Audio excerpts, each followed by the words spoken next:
رفتیم.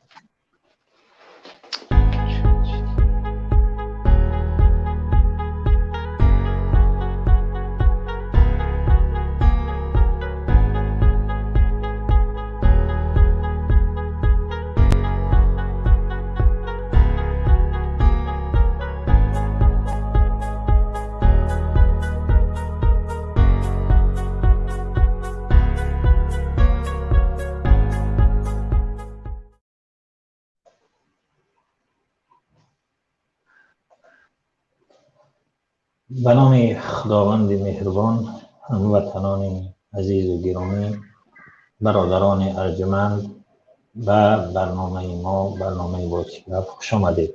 من محمود جان فیض رحمانوف هستم، همراه همکارم برادر بابا جان قیمزاد. یک بار دیگر شامتون بخیر باشد و همیشه موفق، سربلند باشید دوستان گرامی.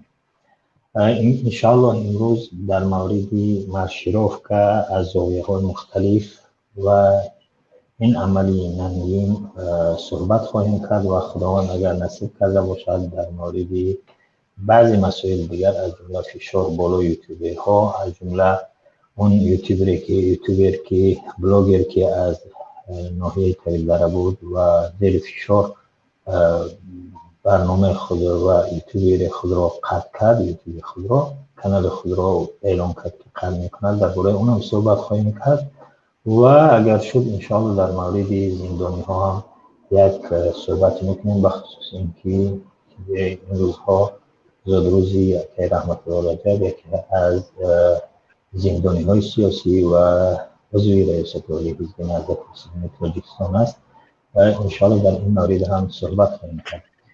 برادر بابا جان قیمزاد، خیلی که میدونیم همین مسئله مارشیروفکا یا اینکه همین استفاده به طور بیشتر مکتب بچگان و دانشجویان و همچون ابزار در چاره‌بینی های حکومت، در این باره این یکی از کارنامه های سیاه حکومتی امامی رحمان می باشد. ما متاسفانه مثل همین از زمان شوروی این میراث موند و تا امروز متاسفانه بسیاری از کشورها که در وقت زمان شوروی بودن این مسئله رو یعنی از این مشکل رها شدن، ولی ما تا امروز نه اینکه از این مشکل رنج میبریم، نه من، نه تنها ملت یعنی مردم، بلکه اطفال هم و دانشجویان و مکتب بچگان هم از این رنج میبرند و مدت 30 سال است که برعکس باز میبینیم که روزهای سال به سال این مشکل بیشتر میشود، شدت می‌یابد و سفرهای بخصوص امام رحمان پرزیدنت تاجیکستان به مناطق بیشتر میشود و این کارها و این چاره‌بینی ها بیشتر میشود که متاسفانه باعث رنج و پایمالشوی حقوق شهروندان تاجیکستان بخصوص اون نسل جوانی که میگیم نسل آینده هستند باعث همین پایمالشوی حقوق اونها میشود و ما میخوایم همین مسئله رو بررسی کنیم. ببینید دوستی عزیزم، برادر بابا جان، همین مسئله مارشیروفکا حکومت میگوید که این یک چیز اختیاری است، یعنی مکتب بچه ها میتونن نروند، یعنی با اختیار خود هست، ولی خیلی که میبینیم برعکس همه فشار هست بالای مکتب بچه ها، دانشجو. مثلا یکی از همین دانشجویان با کی گفت، با رادیو آزادی گفت که ما رو مجبور دارن که در استراحت مارشیروفکا رویم. گفتم که جای زیست ندارم و کوارتیرمون رو میسپاریم. وعده دادم که خوابگاه میدهیم و باید اشتراک کنید. من نفس تنگی دارم و در گرمی در بیرون زیاد ایستادن نمیتونم. معلوماتنامه پیشنهاد کردم، قبول نکردم. یعنی بیانات داده است که این مشکلی نفس تنگی رو دارد ولی این رو قبول نکردم. تهدید دارن همون از دانشگاه که اگر اشتراک نکنید از دانشگاه اخراج میکنیم.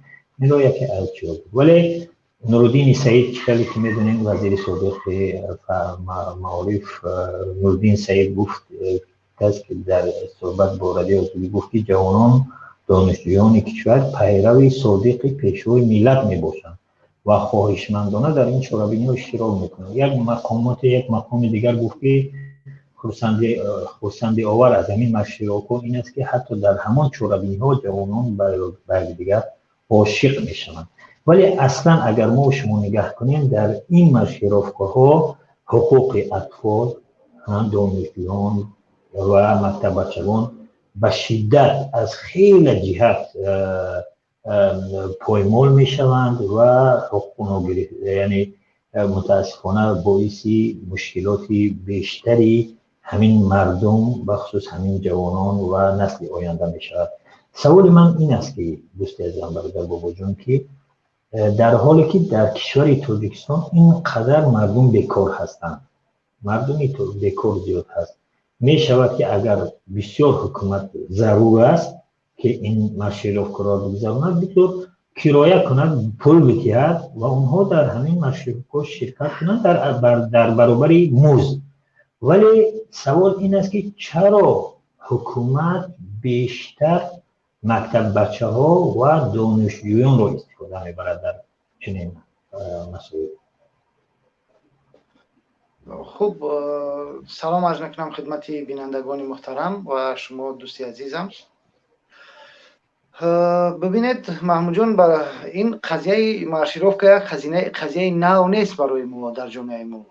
یا قضیه خیلی قدیمی هست و ریشه دار است. و چگونه که میدونید مثلا در مارشیروفکا یا دانشجویان شرکت میکنن یا طلبگان خوانندگان مکتب‌های میانه. خب ما یک بار اگر به همین قضیه نگاه کنیم، برای آن دانشجویان و طلبه ها در این مارشیروفکا شرکت میکنن که اونها مجبور هستند، یک وسیله برای مجبور کردن اونها وجود دارد. وسیله چی است؟ دانشجو تهدید به اخراج می شود، طلبه تهدید می شود که بهای او گذاشته نمی شود. برای همین سطح معارف ما وابسته به مارشیروفکا و با پول پرده و نمیدونم دیگر وابسته شده است. به همین خاطر هم سطح دانش در مکتب و دانشگاه به بدترین حالت رفته رسیده است، هم تربیه در دانشگاه و مکتب به بدترین حالت رفته رسیده است. و همه این تاثیر همین گونه عمل کردی مقامات و مسئولین دانشگاه و مکتب ها است. شما یک بار تصور کنید اگر حکومت بیاید با من و شما یا با دیگر مردم بگوید که بیاید در مارشیروفکا شرکت کنید، اونها میکنند؟ البته نمیکنند. ولی چرا دانشجو رو مجبور میکنند؟ دانشجو چگونه که شما از رادیو آزادی مثال آوردید، دانشجو به خاطر اینکه از دانشگاهش اخراج نشود مجبور کرده می شود که در این مارشیروفکا شرکت کند. و انا همین اهرم یک وسیله فشاری که حکومت نسبت به دانشجو، نسبت به طلبه، نسبت به خواننده ها دارد، از همین سوء استفاده میکند. و یک واقعیت است، تمامی همین دیکتاتورها معمولا از همین شیوه استفاده میکنند. مردم رو میارند، شما اگر ببینید بیشتر در کره شمالی، در ترکمنستان، در خیتای از این چیزا استفاده می شود. در گذشته در خیتای بیشتر بود البته، ولی در حال حاضر هم اگر نگاه کنید بیشترین همین مارشیروفکا، همین گونه سوء استفاده ها از خواننده، از دانشجو در همین سطح بیشتر برگزار می شود، بیشتر دیده می شود. حالا ما بیایم یک بار نگاه کنیم، همین دانشجویان، همین خوانندگان مکتب اگر اعتراض کنند با مارشیروفکا نروند، چی می شود؟ طبیعی است که برای آنها یک چیز وجود دارد در دست معلم که از دانشگاه اخراج می شود و اگر از بالای این حکم اخراجش شکایت هم کند، هیچ کس از اون حمایت نمی کند، زیرا که تمامی مارشیروفکا، تمام این اخراج ها، تمام این دادگاه ها از یک نفر وابستند و همه برمیگردد به همون یک نفر. و برای همین هیچ کس پیگیری حقوق دانشجویی یک دانشجو نیست، هیچ کس پیگیری حقوق یک خواننده نیست. همه به خاطر رضایت یک نفر تمام معیارهای حقوقی یک شخصی چی دانشجو باشد چی خواننده باشد را زیر پا میگذارند و محض برای انا همین است که ما امروز به انا همین سطحی دانشجویی آگاهی از دانشگاه و به همین گونه دانشجو از دانشگاه های ما فارغ التحصیل میشوند که حتی که در روسیه نمیتوانند راه خودشون پیدا کنند با مثلا زبان روسی صحبت کردن نمیتونند نه یگان زبان خارجی رو نمیدونن تخصص ندارن و ما تاجیکستان شده است فقط گاستربایتر تولید کننده برای کشورهای همسایه مخصوصا قزاقستان روسیه و دیگران و این واقعا بر اثر همین مارشیروفکا ها است. چرا دانشجو باید برود در این مدت وقتی که تعطیل می شود دانشجو حق دارد برود استراحت کند. واقعا هم دانشجو باید برود در یک جای استراحت کند در این مدت اگر که در یک زمینه میخواهد تحصیلش تکمیل کند مثلا زبان بیاموزد یا برود یک کامپیوتر بیاموزد یا برنامه دیگر بیاموزد و اون خودش رو تکمیل کند. باید شخصیت دانشجو باید در این مدت تعطیلات پرورش داده شود بیشتر رشد کند نه اینکه بیاید برای کدام یک شکمکلانی دیکتاتوری اون مارشیروفکا مشق کند از سحر تا بگه و هیچ چیزی نمی آموزد از اونجا و بر اساس یعنی همین مارشیروفکا با او بها میدی هم متاسفانه و این شده است مارشیروفکا شده است سواد شده است معیار برای تامین جای کار معیار صداقت به وطن صداقت به یک پیشوای خودخوانده به همه چی به همین شکل معیار قرار گرفته است این مارشیروفکا و انا همین مصیبتی ملی ما شده است متاسفانه که خوب میدونیم که در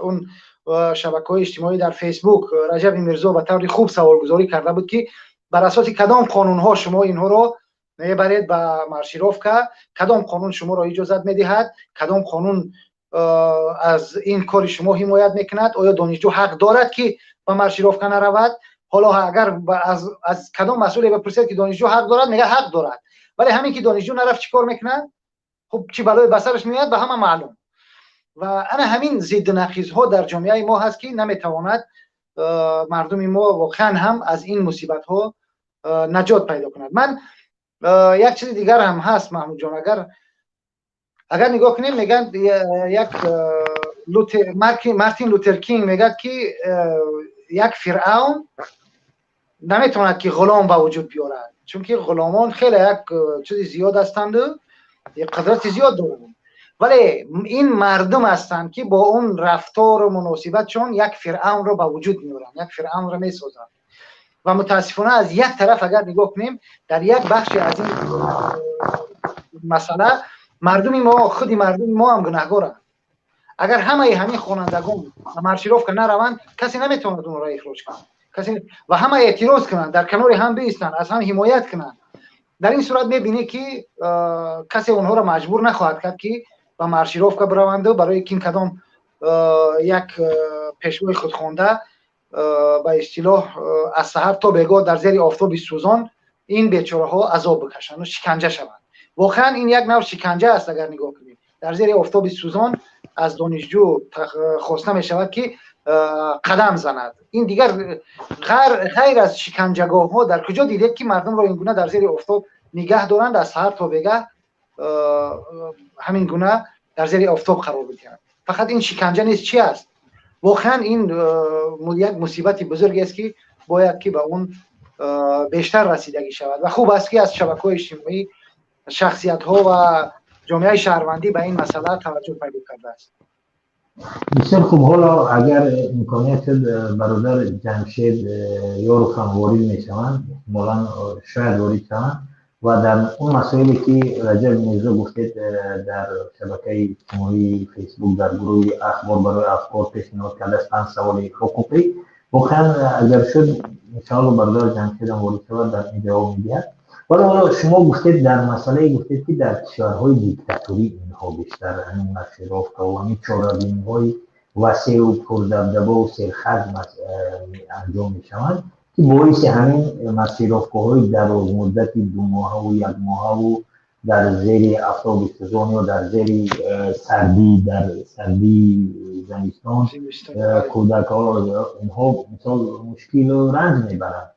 سوال من این است که چرا در کشورهای دموکراتیک چنین چورابینی های سرخرج و توپ‌دبر برگزار نمی شود؟ این چرا چنین چیزها در وطن ما تنها در کشورهای ما و بعضی کشورهای دیکتاتوری چنین همین چورابینی های سرخرج یعنی برگزار می شود؟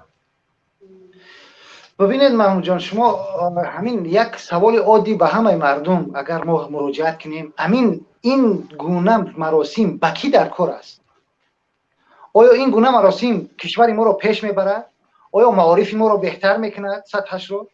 این گونه مراسم به کی در کار است اصلا؟ بجز یک دیکتاتور به کسی در کار نیست. در کشورهای دموکراتی مردم واقعا میگم اون گوشش رو میکنند اون دیکتاتوری را که بیاید و مردم رو به این گونه با استقبال خودش ببرد. به این گونه مردم رو مثل غلام در آفتاب سوزان نگه دارد و برای خودش شیرخوانی دعوت کند. باور کنید گوشش رو میکنند، در یک روز رو سرنگون میکنند. چنین یک آدم رو در کشورهای دموکراتی مطمئنا از قدرت برکنار میکنند. ولی در کشورهای دیکتاتوری این شخصیت ها به اون کمبودی ها، اون ناتوانی های خود رو میخواهند که در پشت همین مارشیروفکا ها و در پشت همین چیزها پنهان کنند. شما ببینید وقتی که یک نفر همچون یک دیکتاتور وقتی که میرود هیچ چیز ندارد برای به مردم معرفی کردن، هیچی ندارد، هیچ دستاوردی ندارد و میگوید که من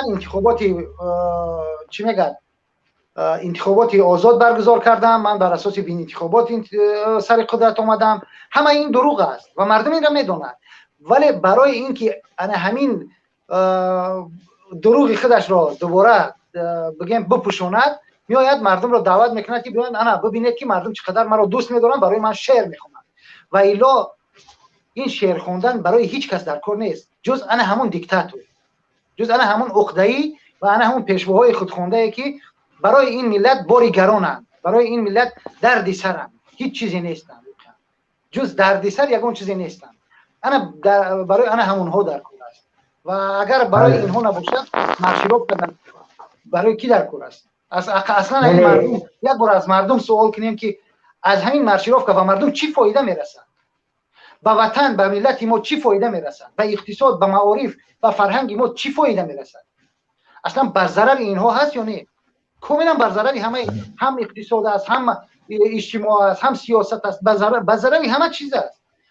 ولی با فایده یک نفر که هست، یک نفر چون از این خوشش میآید، همه مردم در پیش باید رقص بازی کنند، از اون تعریف تمجید و شعرخوانی کنند.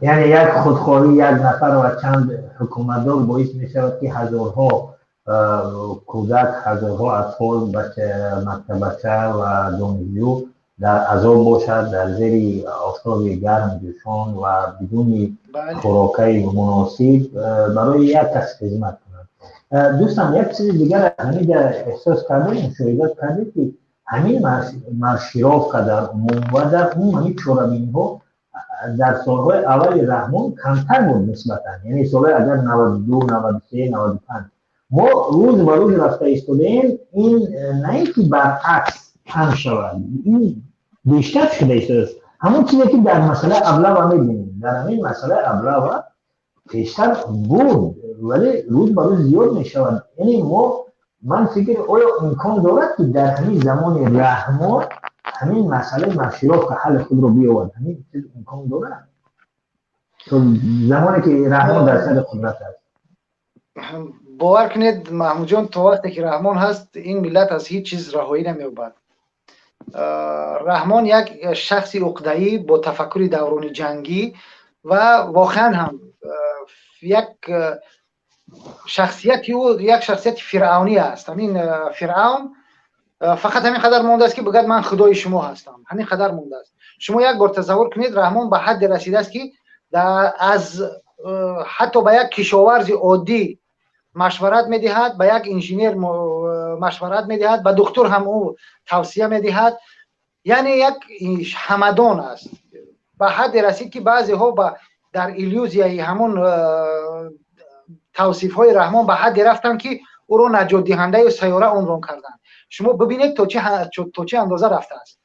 خب این واقعا این ویژگی اکثریت دیکتاتورها همین است. از لحاظ روانی به یک حد میرسن که واقعا خودشون فکر میکنن که اونها نجات دهنده سیاره و نمیدونم بلا و بتر هستند. مثل همون پرزیدنت ترکمنستان هم که میبینید که امروز دست به چی کارهایی میزند که برای پدرش همه باید بروند چی کارها کنند. چگونه که برای برادر رحمانوف هم میبینید که بعضی ها به چی کارهای دست میزدند. و واقعا هم شما تصور کنید همین رحمانوف عیناً به همین چیزها داده شده است. کسانی آمدن او را گفتند تو واقعا پیشوایی، تو این کردی، تو اون کردی، تو صلح کردی.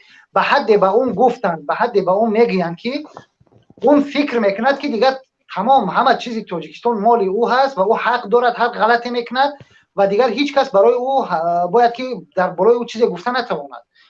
و همون قانون پیشوای ملت هم که شما اگر دقت کرده باشید برای همین گذاشتن که هیچ کس حق ندارد که هرگز در هیچ وقت هیچ دادگاهی حق ندارد که او را محاکمه کنند. او را حتی از محاکمه و از اینا تبرئه کردن.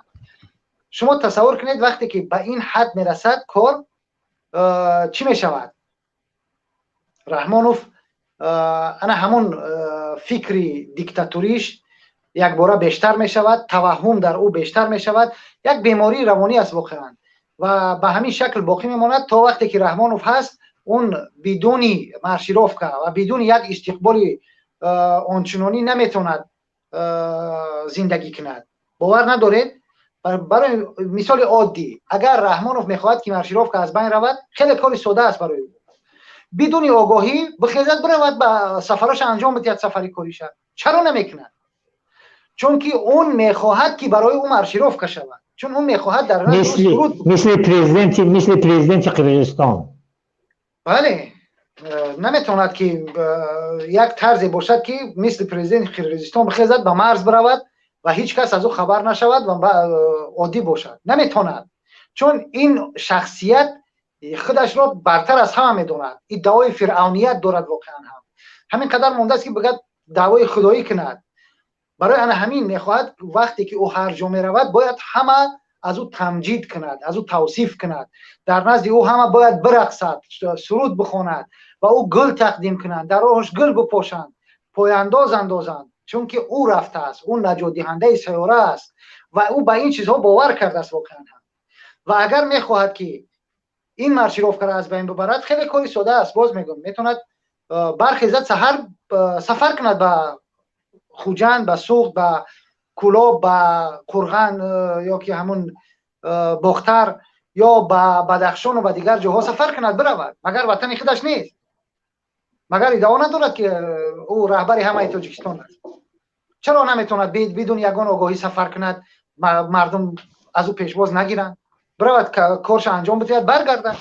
اگر واقعا او پرزیدنت است باید برود بدون هیچ تشریفاتی برود کارش انجام دهد برگردد. او موظف است کار کند در تاجیکستان. ولی او برای سفرهای رحمانوف در اصل متاسفانه سفری کاری نیستند، سفرهای تشریفاتی و سفرهای سیرخرجی هستند که مخصوص به خاطری انا همین چی میگن عقده خودکمبینی رحمانوف برطرف کردن هستند. برای آن همون ایلیوزیای رحمانوف از بین بردن هستند. باید که همون خواسته های رحمانوف برطرف شود، مثل که در نزد او شعر بخوانند و ترانه بخوانند و او خوش آمد بگویند. چرا یک پرزیدنتی که انتخاب می شود مثل پرزیدنت جباروف قرقیزستان یا دیگر، اونها با چنین چیز چاره‌بینی ها با چنین توصیف ها و اینها بیشتر نیاز ندارند؟ چرا؟ خب چون که اونها پیشوا ندارن، اونها پیشوا نیستند، چون که اونها میدونن که 4 سال هستند و بعد 4 سال یا بعد 8 سال نیستند. ولی مردم میدونند که واقعا هم اگر به مردم خدمت نکند، مردم روز دیگر به قفاش یک شته میزند بیرون از معرکه. بله. ولی در ما چی؟ در ما یک نفر 30 سال است که هست در سر قدرت هست، کسی جرئت ندارد حتی بگوید که من میخوام پرزیدنت بشم. شما تصور کنید که یک نفر از بدخشان، یک جوان وقتی که برای پرزیدنت شدن اظهار آمادگی کرد، چی برای به سرش آوردن. حتی جرئت ندارن که یک نفر ادعای پرزیدنتیش قبول کنند. اینها به همین شکل است. این واقعا یک مثلا مثل کره شمالی، شما میبینید میتونید در کره شمالی نگاه کنید چی بالای بسرتون میاد. یا دیگر کشورهای دیکتاتوری اینها همین است. همین نمیشه. رحمان یک دیکتاتور است و هیچ وقت وقتی که او هست همین است حالی ما. همین مسئله دیکتاتور گفتید دوستی عزیزم، همین دیکتاتورها در اصل وقتی اگر نگاه کنیم در همین وقتی که عمرشون بیشتر در سر قدرت میمونن، عمرشون کلانتر میشن، سینشون بالا میرود، این ایلوز توهمشون هم بیشتر میشود، واقعا برای اطرافیانشان یک وزمندی میشود. حالا رحمان به نظرم عمرش هم رفته ایستاده است و توهمش هم بیشتر شده ایستاده است و واقعا یک وزمندی، خیلی وزمندی در بالای ملت تاجیک شده است. همین خیلی نیست؟ بله همین خیلی است. یک حاضر دقیقا یادم نیست، یکی از دیکتاتورهای در یکی از کشورهای افریقایی به حد آمد که از همین از لحاظ همین توهم و کارش از لحاظ روانی به جای رسید که تماما نتوانست دیگر در میدان باشد، نتوانست که با خانواده خودش نزدیک باشد. آهسته آهسته رفت در یک جا خودش محبوس کرد، ولی با همون شکل حتی آمد تمام اطرافیان خودش را نابود کرد. اطرافیان خودش حتی برادر خودش پراند، بعد فرار کرد از دست. وقتی که مردم به داد آمدن خواستن فرار کرد، پولهای زیادی را گرفت همراه خودش فرار کرد، رفت در یک جا اومد حتی همون پولها را آتش زد و یک کارهای عجیب و غریب، چون که از لحاظ روانی تماما به هم خورد. وقتی که میبیند و واقعا هم امروز ما به همین جا میرسیم، رحمانوف در یک حالتی هست، در همین شب و روز در یک حالتی قرار دارد که اطرافیانش نمیتونن به او چیزی گفته و ما میبینیم که این اعتراضاتی که الکی در جامعه ما با وجود آمده است برای او خیلی ناراحت کننده است. اون این را تحمل کرده هم نمیتوند، ولی آهسته آهسته از دست او کاری هم نخواهد اومد. اعتراضها بیشتر می شود و او مثل اگر شما یادتون باشد قذافی چی میگفت؟ میگفت مردم لیبیا عاشق من هستند، ولی چگونه مردم لیبیا او را نابودش کردند؟ چی به یک طرز بسیار فجیع، چون که خیلی به یک حالت روانی بسیار ناسالم داشتن اون قذافی هم در وقتی که انقلاب بر ضد او مردم تظاهرات کردند و مردم به خیابان ها ریختند و این عیناً به سر این دیکتاتورها می آید. وقتی که این مردم یک خیزش مردمی به وجود می آید، اعتراضهای مردمی به وجود می آید، از لحاظ روانی به هم میریزند و دیگر نمیتوانند، چون که اینها اصلا فکر میکنند که همه مردم عاشق اونها است و به این باور کردند و از بس که اون اطرافیان چند نفری که در اطرافشون هستند به همین گونه اونها رو تلقین کردند و اونها عقل هازو درک نمیکنند یک نفر پیام مردم چقدر از اونها نفرت دارند. بله یک نفر نوشته است که مرشیروف که از بین رود نسرین سفر ویران می شود.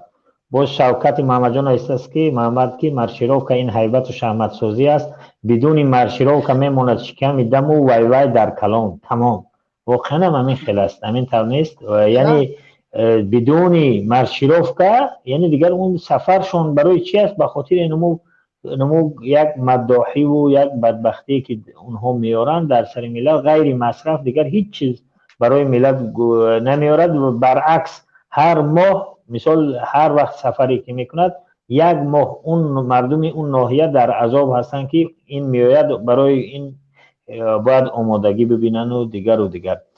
دوست عزیزم یک مسئله دیگر هست، همین مسئله اینها که میگیرن میبرن همین دانشجویا را اصلا پول نمیدهند به اینا، درست است؟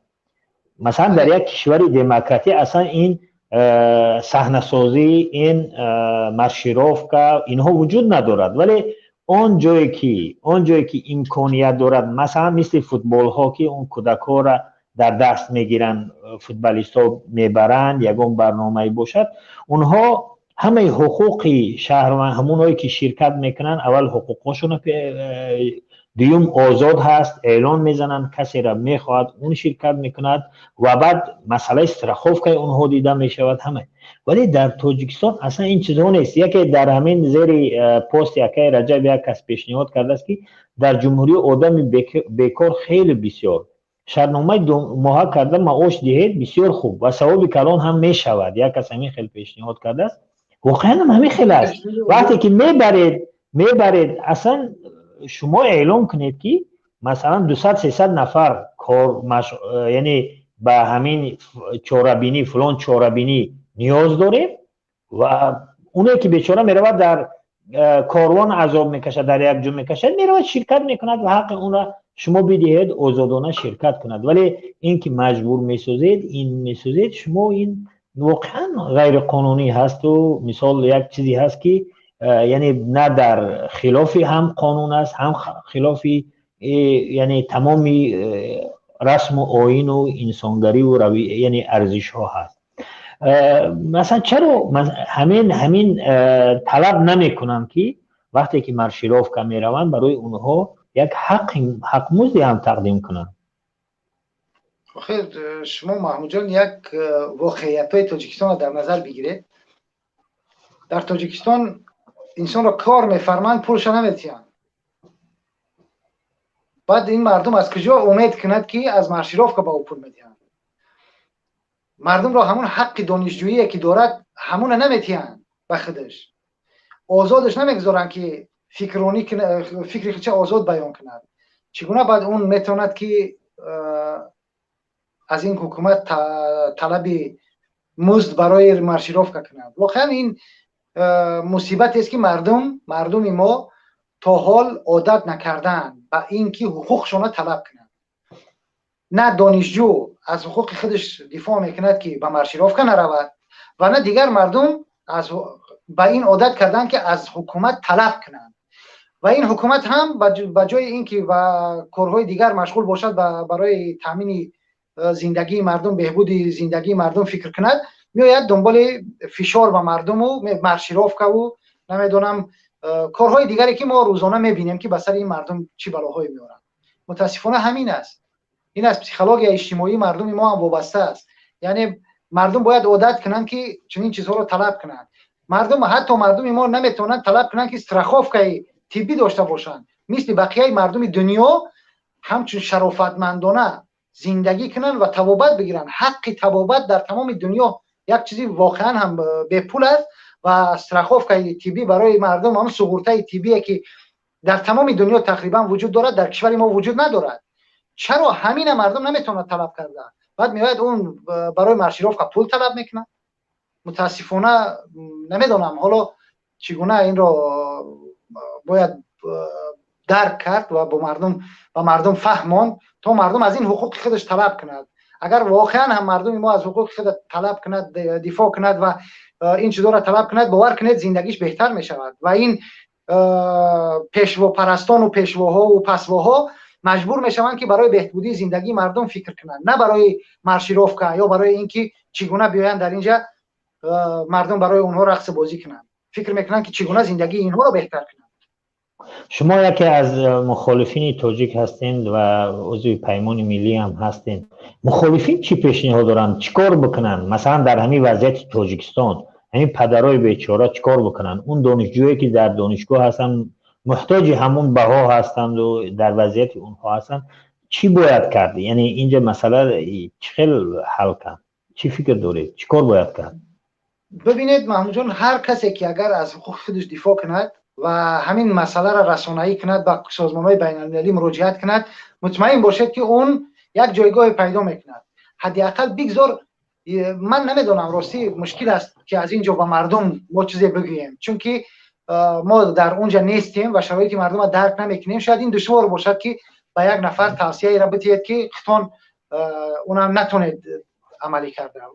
ولی من واقعا میگم اگر همین مردم یک گروه جمع شوند و به مارشیروفکا نروند و اعتراض خودشون به سازمان ها، به رسانه ها، به همه اعلام کنند که ما نمیرویم و به خاطر همین اگر اخراج شدن طلب کنند از سازمان های بین المللی، از دیگر بروند در کشورهای دیگر. باور دارم اگر کسی اعتراض کند و از سازمان های بین المللی به خاطر همین مارشیروفکا اخراج شود از دانشگاه، به سازمان‌های بین‌المللی مراجعت کنند، مطمئنا اونها رو برای تعلیم در دیگر جاها فرا میگیرند و برای اونها شاید شرایط بهتر پیشنهاد شود از طرف سازمان‌های بین‌المللی و از طرف همون سازمان‌های حمایت از حقوق بشر. شاید این راه‌ها شاید امکان داشته باشد. حالا من نمیدونم، نمیگم 100%، ولی یک چیزایی هست که امکان پذیر است، ولی مردم ما، دانشجویان ما متاسفانه به همین شکل موندن که اگر مارشیروفکا نروم اخراج شدم تمام، دیگر هیچ چیز برای من نمیماند. اونم در دانشگاهی که نه درس دارد و معلوم است که چقدر سواد میگیرد طلبه و دانشجو، و اونی هم که دانشجو به مارشیروفکا میرود و به خاطر مارشیروفکا بها میگیرد، معلوم است دیگر که چی بهایی میگیرد. بسیار خوب. حالا میشنویم برادر یک دوستی به نام کلوب 4444. بفرمایید، اگر هستید بفرمایید برادر. سلام علیکم برادران. و علیکم السلام و رحمت الله. سوزین خوبین؟ سلامتی خوبم؟ سلامت باشین. شما چخیر؟ خوبین؟ رحمت خدا شما را نگهبان باشه. آمین.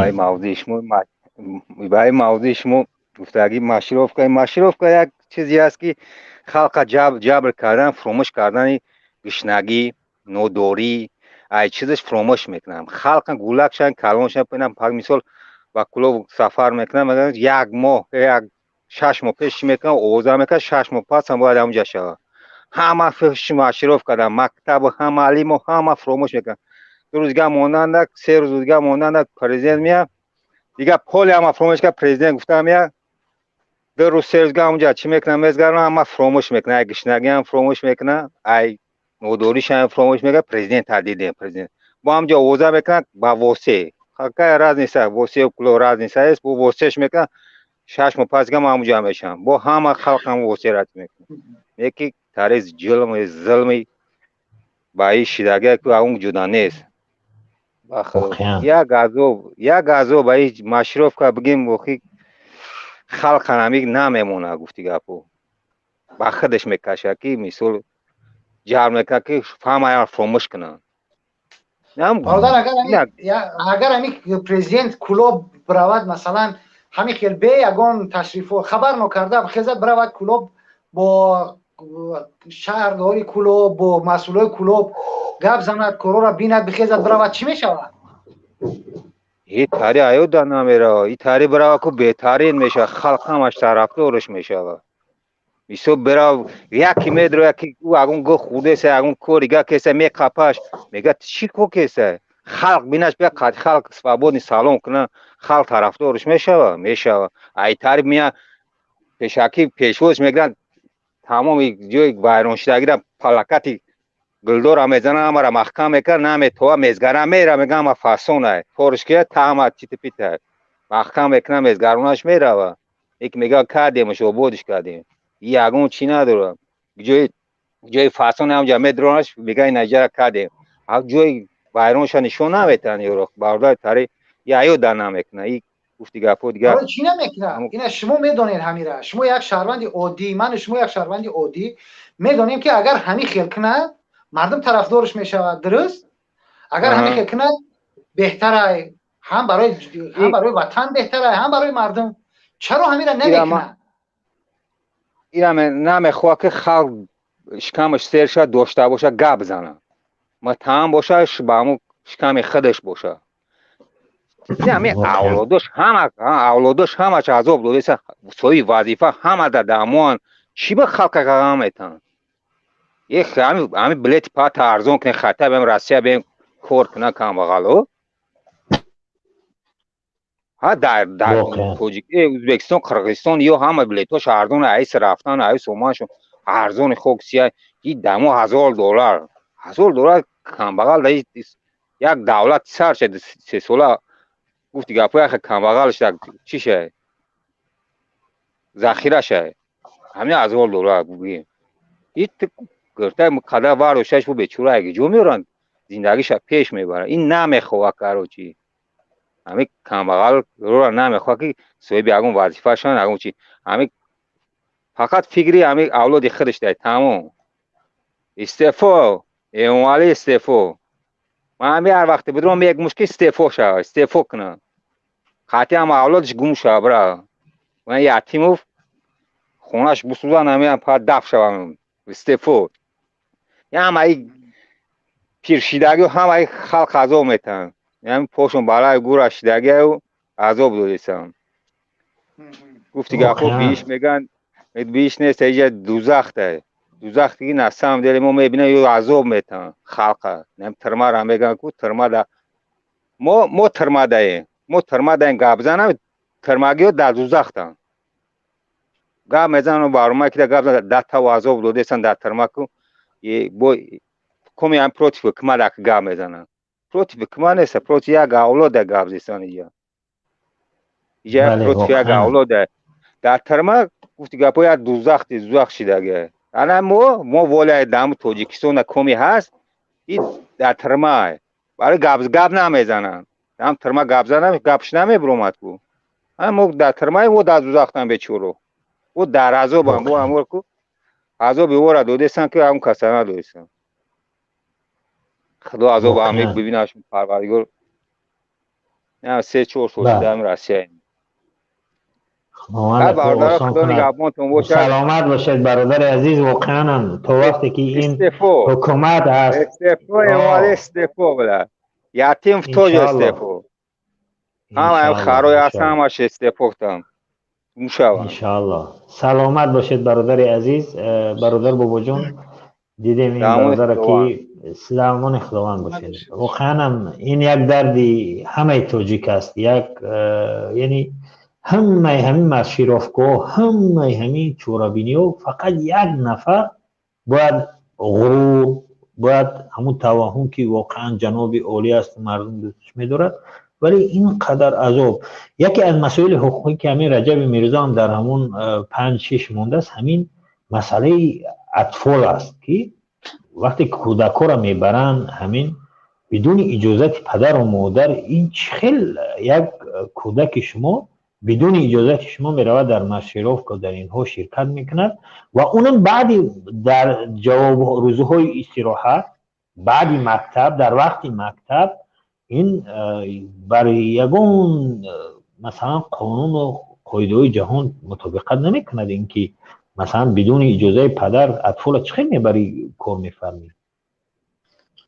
خب این در حکومت رحمانوف همه چیز امکان پذیر است. شما در اون از بهشتی روی زمین است که تو جهان نیست.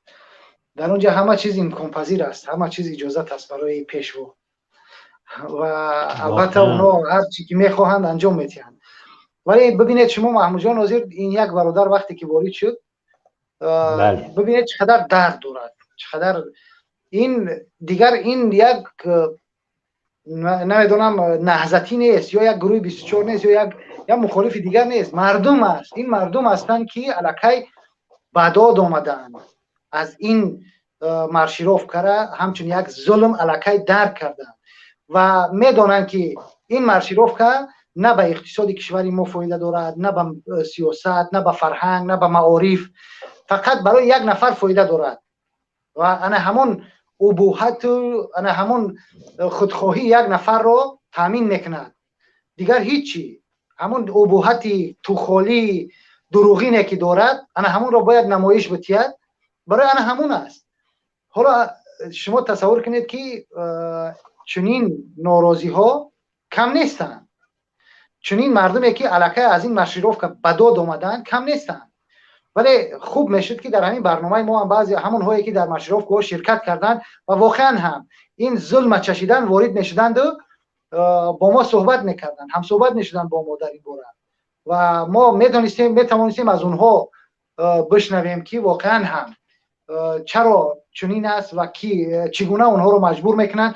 خوب است این واقعا هم اگر کسانی که امروز دانشگاه ها رو ختم کردند و در مشیروفکا اونها اذیت شدند بیاین و واقعیت ها رو اونها بگن و مردم معرفی کنند و جامعه معرفی کنند که مردم درک کند و مشکلات را و از این مصیبت ملت نجات پیدا کند. و فکر میکنم که ما به اون روزها میرسیم. حتما مردم بیدار شده است.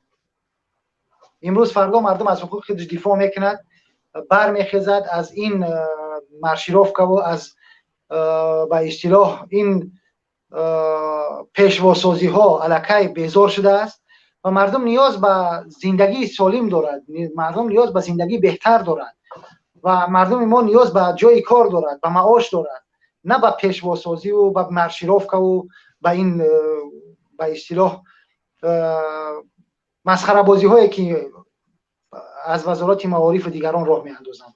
واقعا هم مصیبت است که به سر ملت ما همین توده بار کردند و این مارشیروفکا یکی از مصیبت های است که از انا همین کثافتی انا همین دیکتاتور به وجود آمده است و مردم ما باید اینا درک کنند که اگر دیکتاتوری نباشد در کشور مارشیروفکا وجود نخواهد داشت. اگر دیکتاتوری نباشد یا پرزیدنت، اگر پرزیدنت یک پرزیدنت انتخاب کرده مردم باشد، اون حتما خودش دویده به پیش مردم میرود و میرود با در همه جا با مردم و میخرد و هیچ وقت منتظر نمیشود که برای او مردم رقص و بازی کنند یا اینکه گل با گل و گلدسته اون رو پیشواز بگیرند. این را انتظار نخواهد شد یک پرزیدنت دموکراتی. ولی این دیکتاتورها هستند که از شما انتظار دارند. دیکتاتورها نه اینکه برای خدمت برای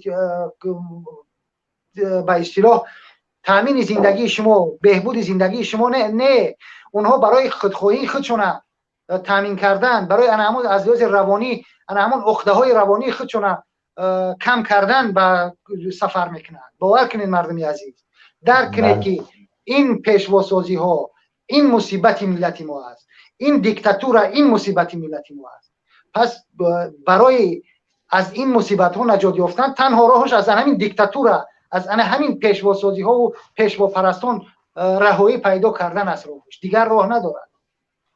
بله دوست عزیزم، همین در مسئله حالا یکی از مقامات گفت است که باز خوشنودی کرده است که در همین در زمان همین مارشیروفکا وقتی آمادگی گرفتن چند از همون دختر بچه ها و پسر بچه ها یکدیگر شناس شدن، عاشق شدن و برپا کردند و دیگر. این یک سوال میرد که همه ما و شما پدر هستیم، فرزند داریم واقعا و اینایی که حالا میبینن اینها هم و چیزی که پیشتر هم گفتید تقریبا همه کسی که در مکتب بعد استقلالیت در مکتب یا در دانشگاه خوند این تجربه تلخ و اثر گذرانده است.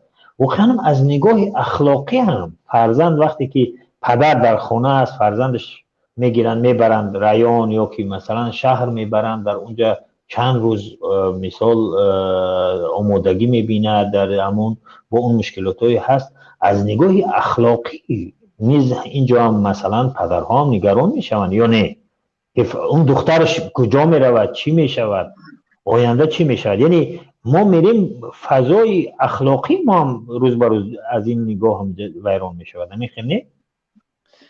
درست است محمود جان. شما اگر یک چیز دقت کرده باشید در همین کشورهای اروپایی شما میبینید که چقدر جایگاهی زن دختر چقدر مهم است، چقدر بلند است که در هیچ جا شما نمیبینید که مثل تاجیکستان تحقیرها یا اینکه اون رفتارهای غیر اخلاقی وجود داشته باشد.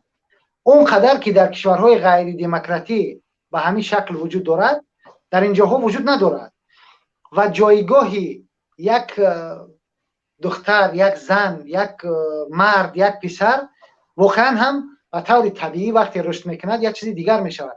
ولی در جامعه ما این دیکتاتورها واقعا هم هدفشون همین است که جامعه رو فساد کنند. هدف اونها فسادکاری است، یگان چیز دیگر نیست.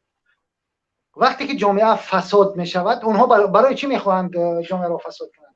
وقتی که یک گروه جوانان امروز واقعا هم نگاه کنید، دانشجویان در اکثر کشورهای دنیا دانشجویان هستند که مردم کشور خود را به یک شکل راهنمایی میکنند، مردم کشور خود را سیاست کشورشون را تعیین میکنند در اکثر کشورهای دنیا. ولی در کشورهای دیکتاتوری انا همین گروه جوانان، انا همین قشر مهم را باید بیایند به فساد، به کارهای مثل به گیره، نمیدونم به مواد مخدر، به این چیزها مشغول کنند که اونها دیگر وقت فرصت و فکر اینا نداشته باشند که بیایند درباره سیاست، درباره حکومت، درباره آینده خودشون فکر کنند. این مصیبت کشورهای دیکتاتوری انا همین است. چون که در کشورهای ما خب میدونیم متاسفانه دانشجویان ما شرایطی ندارن که فقط دنبال درس باشن. شرایط اونایی که یک کم شرایط دارن، ببینید شما به همه معلوم است که دنبال همین کارهای غیر اخلاقی و دیگر چگونه که میبینیم. حتی در مکتب ها این کارزنی ها و این چیزهای آخری که در مکتب ها صورت میگیرد، این از کجاست؟ باور کنید شما یگان بار میبینید که در مکتب پسرتون در اروپا یا در مثلا در ما همین لیتوا هم یکی از کشورهای سابق شوروی است، باور میکنید در مکتب ها اینقدر امنیت تامین است، اینقدر اصلا نمیشنوی که یک طلبه به دیگرش تحقیر کرده باشه یا جنجال شده باشه. تو حال چنین چیزی پیش نامده است برای فرزندای من و این است واقعا یک چیزایی که در کشورهای دموکراتی پیشرفته به وجود میاد. چرا در کشور ما نه؟ از دست انا همین مارشروفکا بازی ها و انا همینا است که میبرن و مردم را واقعا هم هدف ایجاد بد اخلاقی در بین جوانان است، در بین کودکان است و این مصیبت مردم است. این دیکتاتورها این فرق نمیکنه که کی هستن و این بازم از کثافت انا همون دیکتاتور است که امروز میبینیم که هم اخلاق مردم از بین میبرن، هم جسارت مردم از بین میبرن، هم شجاعت مردم از بین میبرن، معارف مردم از بین میبرن، اقتصادی مردم از بین میبرن و تمام اینها رو از بین برده ایستادن. اکا علیم خوش اومدید. بله اکا علیم خوش اومدید، برادر عبدالله هم خوش اومدید. حالا پیش از این که چی بکنیم، من مثلا در استریا، در اتریش همین فرزندها مثلا هم امنیت دارن میروند درس و باز میگردن میان. اگر مثلا هر روز ساعتی یک اگر اجازه بدین که از مکتب روند، ساعتی اگر همون را 12 بگن که مثلا امروز ساعت 12 میرود، با شما نامه میفرستن که فرزند شما یک ساعت پیش میآید. یعنی با این قدر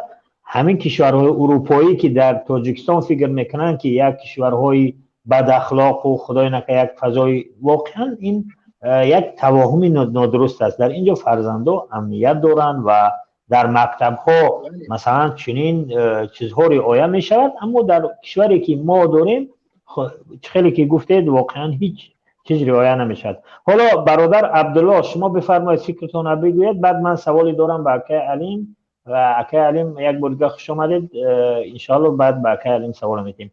برادر عبدالله بفرمایید. عبدال سلام علیکم و علیکم السلام و رحمت الله. با کل مردم تاجیکستان سلام، با کل برادرهای مبارز. الله شما را حفظ کند، الله در این کار، در این راه مبارزه شما را موفق گرداند و تیستن بزرگتر به وطنمون برگشته و وطنمون را آباد کنید. من راست گفت چی گفتنی داشتم. من اول قضیه برادر عزت امان خیلی از بین رفت، خاموش شد. من خواهش داشتم که با یگان طریقه، با یگان راه برادرهای مهاجر یا که داخل کشور با یگان نوعها همین قصه امان برادر عزت امان را از سر نو زنده کردن نکرد، برای که این اگر ملکه خاموش شده است، اگر باز هم خاموشتر شود والا قسم نکردم از 15-20 سال در کنج ترمه میشینیم. بعد بازی چیزی که ما شاهدی حالیم دیگه سادیم، نه برای که تجاوز به نسبت مال و ملک ما به نسبت چیزه، ولی تجاوز برای خانه های ما میزند. این بدبخت ها چه بازی دخترهای ما را مجبور کرده مشروفکه یا که به زنهای ما مجبوری سح کرده که به ها اجازت کردن یا که سفرهایشان را میگیرد. یعنی همین این چه بینیم، این فعلا به یک کار، به یک خلاصه این ملت را همونطور نیست و نابود کرده شده است که یگان چیش نیست. از دوره فرعون از دوره فرعونی بدتر است بازی حکومت همین پرزیدنت وزیران علاقه خودش احساس کرده شده است که روز خیلی قریب است. یعنی خیلی نیست نابود شدن حکومت قریب است و فکر من این نیتش همین است که سرانو میمورم یا که سرانو ما را نیست نابود بکند و حد امکان هست و حد چی هست ظلم و ستم و کشتار و زنا و هر کار کردن میگیرد. باز یک برادر در همون شرافدین رادویف از حکومت الفا رفت زد، حقیقتا همون حکومت از درون خود سوخته شده است. آهسته آهسته همه علنگر نیست و همه دود کرده، همه یک کم تر کار شود علنگر شود، انشاءالله از درون خودش نیست می شود. یکی همون امنیتی ها بر ما حتما محتاج کلان دارد، برای که قوه مسلح، قوه پرقوت این خلق است، زن و مرد و کلانسال است. از همه قوه است این خلق است. من حقیقت بازی بینید که واسه که ضعیفی ایمان مایی که ترس مایی که چهره کشاد خطی برامت کرده نمیکنم. همچنین من سرطان کسا هست. من اول خودم رو تحقیق میکنم در این کار، برای که من باید شجاع باشم. اگر ما شجاع نباشیم ما به یگان مقصد نمیرسیم. ما باید شجاع باشیم. ما باید چه؟ ما باید بر چهره آشکار صحبت کنیم. چه که برادر حسین اشرف در برنامه‌هایش میگو که به چهره آشکار من قبول نمیکنم. که من در همون برنامه یک و دو بار به مسکو ایمیل برنامه کردم. یکی ولی همون کم ترک جسوری میدو، اگر همین خیلی جسوری دادن دوام میکرد بالا مثلا من ممکن مثلا و ایسرم میدیدم باور کنم. ما در کم ترک جسوری نمیرسد. بعد یک دیگر فهمی و میلتچگی در بین ما بازم خیلی بسیار است. همین کار کنیم که میلتچگی از بین ما رود. همین کار در کار نیست. این باید پستی آورده ما را رسان. بازم همین حکومت وزیره کوشش رفتارش به همین است که فقط در بین آبدستا و در بین همین شهرها ملت پرستی شود و همین ضدیت شود و یکدیگر را بد کنند. همین از بین ما رود. بعد همین قضیه برادر عزت، اما من بسیار خواهش دارم که یگان راسته آماده همه جدیتر گیریم. همه جدیتر باید ما نظر کنیم. سلامت باشید. سلامت باشید برادر عبدالله. انشاءالله مسئله عزت امان حالا برادر بابا جان هستند که علیم شیر زمان و فصلن و انشاءالله ما هم در روزی سه شنبه برنامه ازویه نداریم. انشاءالله این مسئله برادر عزت امان رو مطرح خواهیم کرد و اینا هم برادر مسئولین هستند در پیمان ملی. اینا هم انشاءالله مسئله عزت امان رو مطرح خواهند کرد و پیگیری خواهند کرد و انشاءالله تا امروز پیگیری دارند. اکا علیم در سلام. بله من دای خودم در همین شهر بخشش دارم.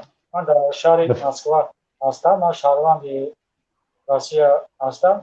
یگان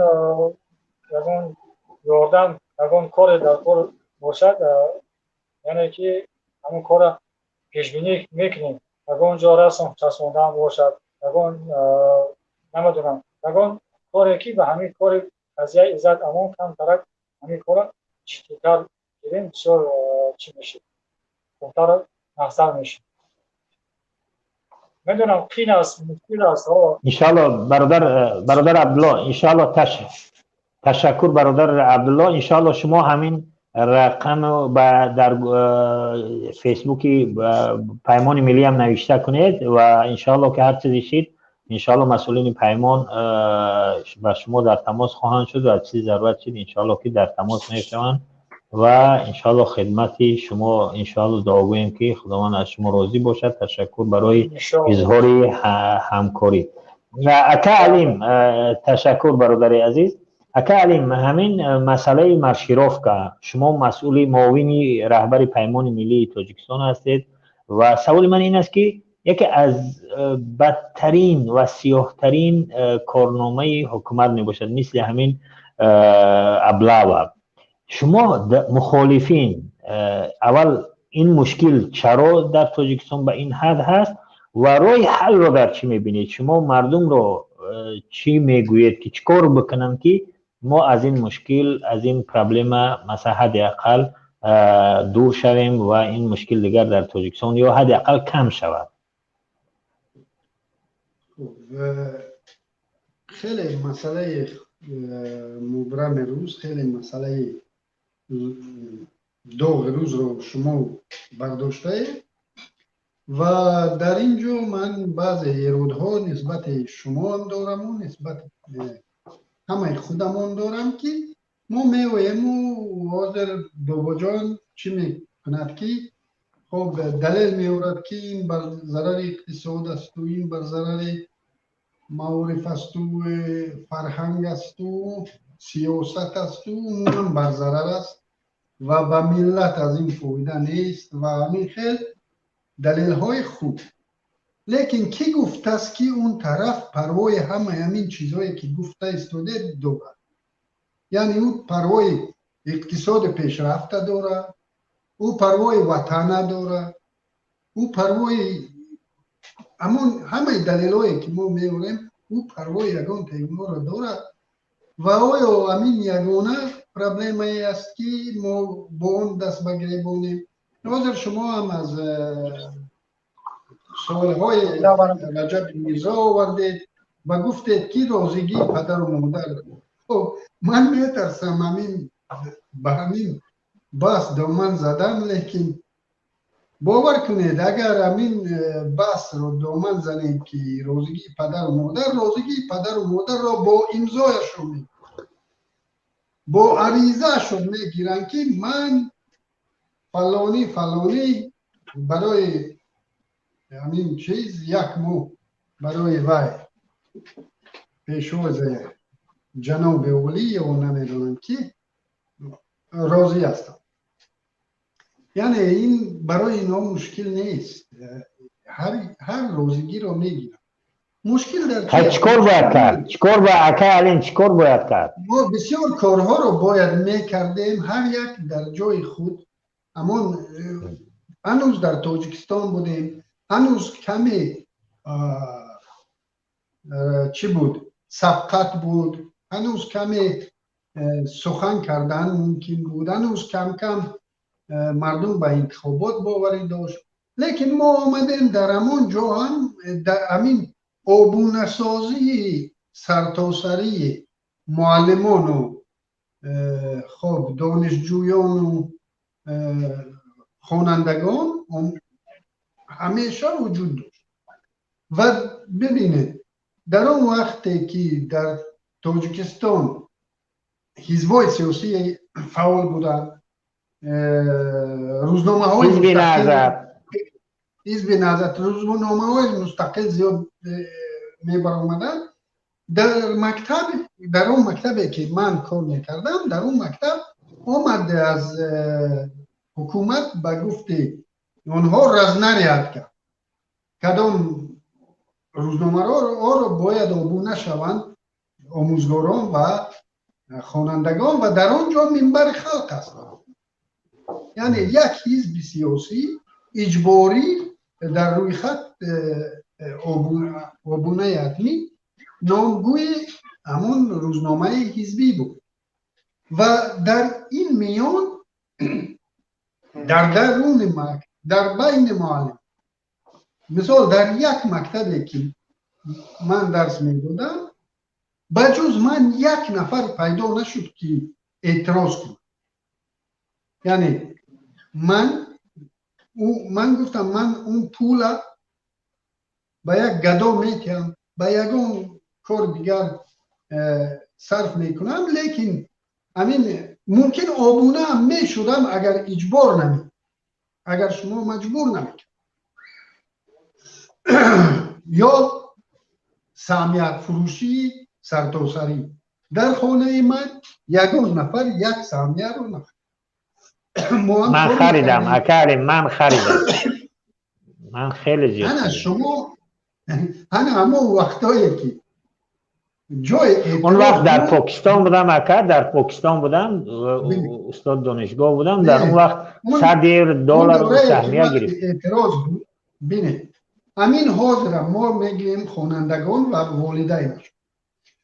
همین بینید همون روزی چیز بیاید، روز 9 سپتامبر بیاید، تمام کارمندان تمام کارخانه های خصوصی را هم و سازمان های بین الخلقی را هم به چیز میبرن، به راهپیمایی. میبرند و اجبار است.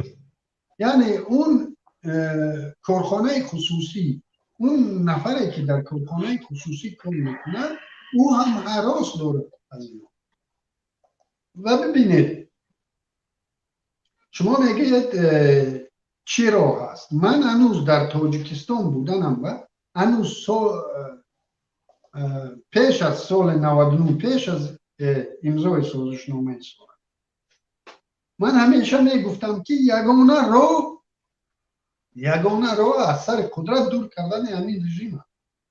در همه پرابلم ها ما میایم زندانی های سیاسی، ما میایم حاضر درباره برادرمون عزتمون. امروز یکی از مظلومان این رژیم رحمت الله رجب ششمین زادروزش را در زندان پس سر می و همه همین اون پرابلمایی که در مرز است همه می آید در بین راه پولکی.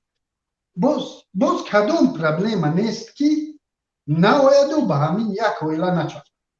یا راکرا از دوشنبه به مسکو، همه این مسئله ها میویند به یک شخصیت، به یک ویلا میچند. همین یک ویلا یک شخصیت را چکار کنیم اکر؟ چکار کنیم؟ با هر واسطه استخ کردن در کار. من این سال 2012 در همین آفیسی خوب نگویم کدام بودم، ما قطعی خدا رحمتی و حاج عمرعلی در یک نشست بودیم و در اونجا یک سوال شد که شما چخیل اگر رحمانوف با خواهش خود نرود شما چیکار میکنید؟ من گفتم که راه قانونی، هر واسطه امکان پذیری از سر قدرت دور کردن همین رژیم را ما باید استفاده بریم، چون این رژیم جنایت پیشه است و این رژیم جنایی است و این را با تمام واسطه، با کدام واسطه که استفاده نکنی اون واسطه مشروع است. چون که اگر یک تروریست بیاید و یک مردم رو گروگان گیرد در یگان جا، فرض کردیم 500 نفر رو گروگان گیرد، با اون تروریست هر کاری که نکنی که همون 500 نفر رو نجات دهی باید کنی. امروز همین تروریست ها 9 میلیون مردم رو گروگان گیرد و با هر راهی که اینا را میشود استفاده کردن از اون راه استفاده بودن. بینید رژیم های خودکامه به مانند تاجیکستان یگانه تولیداتی که دارند، یگانه چیزی که تولید این رژیم میکند این ایجاد ظلم است.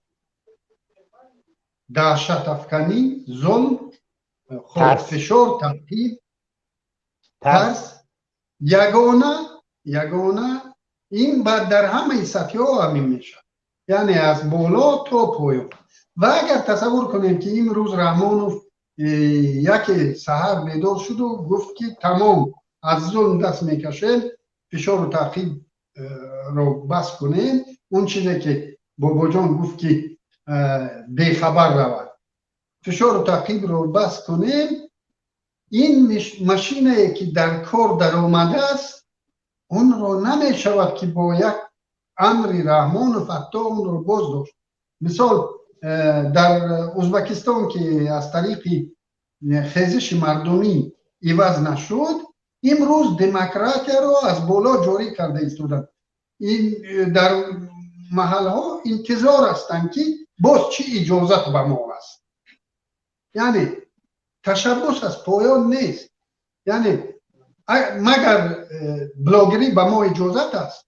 دیدن که دختر پرزیدنت بلاگرها قطعی بخوری کرد، پس بلاگری ممکن بود. همین خیلی دیگر.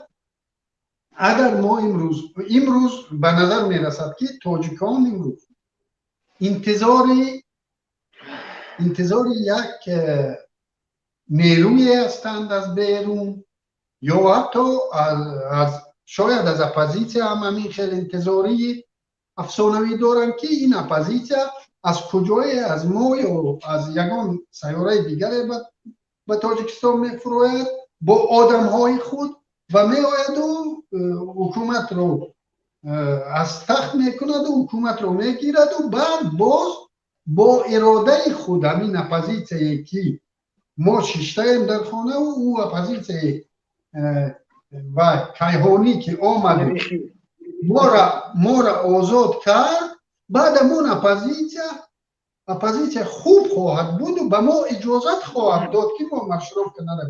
اگر نه همون بابا جان اگر آمد از مریخ و تاجیکستان آزاد کرد و باز گفت برای منم مشروف کنید، اونا باز مشروف. یعنی اکا علیم شما قصدون این است که همه مشکلی پرابلم در همون موی سفید است، بله؟ اما مشکل پرابلم در این برادرم گفت که در هراس در ترس است. ما همین خیلی در ترس دیده ایم که جسارت نداریم که خب بگویم که نه من آبونه نمیشم. همین نه با همین مشروف که نرفتن این قریب که جنایت است. این قریب که مخالفی سیاستی پیشوای ملتشون است. یعنی نرفتن این بسیار جنایت است. لیکن گفتن که من آبونه نمیشم. مثال رهبر صنف بودم، رهبر صنف باید از صنفش همین قدر سون بیارد و آبونه شود. صنفی که من داشتم آبونه نشد. من گفتم من نمیشم. من از کودک پول آبونه رو جمع نمیکنم. یعنی هر یک آدم در جای خودش باید کمکک پافشاری کنه، کمکک عزت انسانی خود رو احترام کنه و یگانه رو بیداری ملت است. یگانه رو اگر همین ملت انتظار باشد که برای اینها از غرب یا از کدام طرف دیگر یک نیروی بیرونه همه تاجیکا بر همینن که یا روسیه برای راه اینا چیز میارد آزادی یا غرب و او آزادی نمی شود. اون نفرایی که میآیند شاید اونها هم همین خیل مشروف بخواهند و اونها هم همین خیل کارا بخواهند. ما این انتظار و امروز من و شما که با اونها از اونها دعوت میکنیم که این بر ضرر ملت است و این خیل است، اونا پروای ملت. درست. اکالیم شما الان گفتید که یگانه راه همین است که همین خانواده، همین عائله، همین رحمان از قدرت برود وگرنه این مشکلات ها دوام خواهد کرد. یکی از ما در اینجا یک سوال داده است که میگه که چرا مسئولیت رو به گردن نمیگیرید، روز انقلاب رو اعلان نمیکنید؟ به شما سوال داده است، به هممون سوال داده است. انا همین سوال دادگی چهرهش قطعی اگر براید همین جا بگه انقلاب میکنه. برادر مدیراتور مجری شما هر کسی هستین یک بچالیش کشیده ایستاده است میگوید که اگر همین آدم براید با چهره خود انقلاب می شود.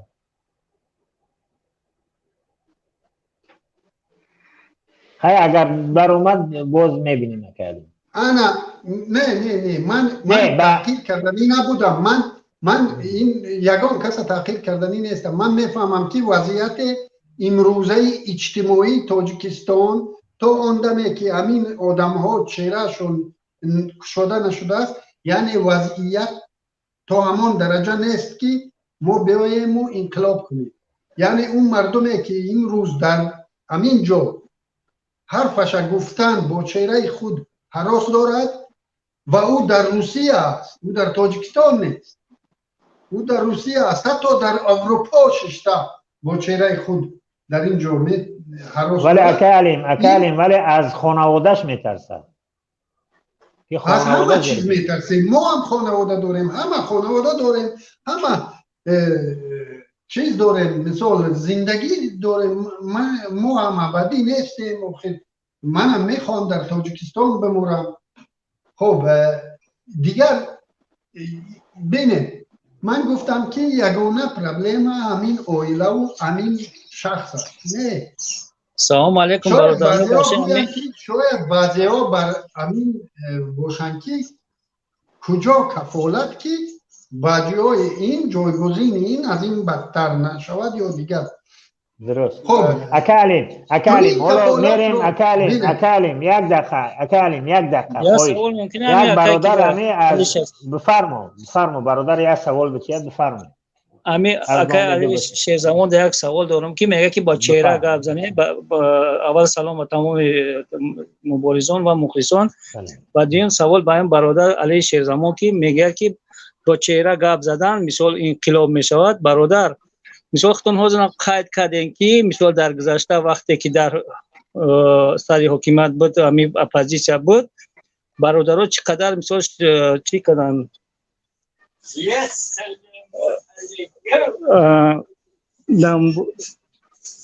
مبارز نه نیسته. فرما برادر. انا چیه مقصد همو جدا مثال رقابت نشون میدادن هیچ کس امور دستگیری نکرده. مثال همه خیلی شد که تو هم مردم شکستن.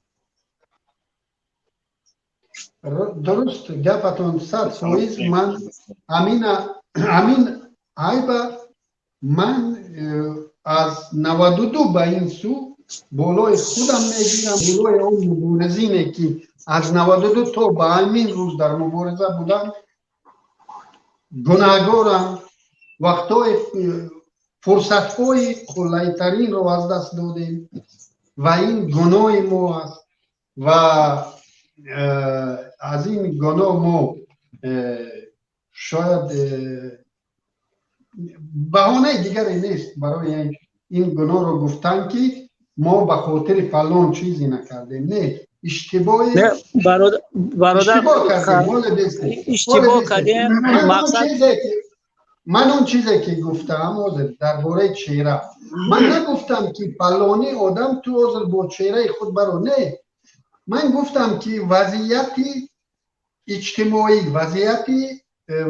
اجتماعی تاجیکستان به حد، یعنی وضعیت اعتراضی ملت به حد میرسد که همین با چهره خود 200 300 نفر 500 نفر با چهره خود دیگر نهراسیده، حتی از داخل تاجیکستان هم نهراسیده میبرویند، گپ میزنند، طلب میکنند. مثال اگر طلب استعفا نه، طلب همین مشروف قرار من کردن، طلب همین طلب هایی که خیلی دورتر از طلب های سیاسی باشند، بگذار طلب های اجتماعی باشند. لیکن که وقتی که مردم تاجیک با چهره خود توانست، این نشانگر است. معنای گپ من همین است، یعنی با چهره خود برآمدن شما و دیگر برادران این نشانگر آن است که الکی انقلاب پخته رسیده است و او انقلاب تا ضرورت نمی شود او طرف میگریزد. همین رو احساس کرده خودش میگریزد.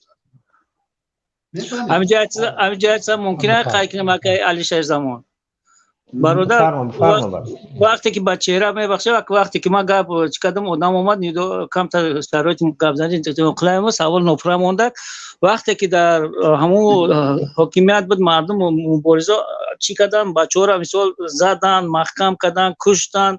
مثال خاکی اپوزیسیا حمایت نکرده، امینو مردم رو هفتاده بسیار شید. مثال خیلی از نومیدی بس امید است. ما تا حدی که مثال چی داریم امید داریم که میشود انقلاب.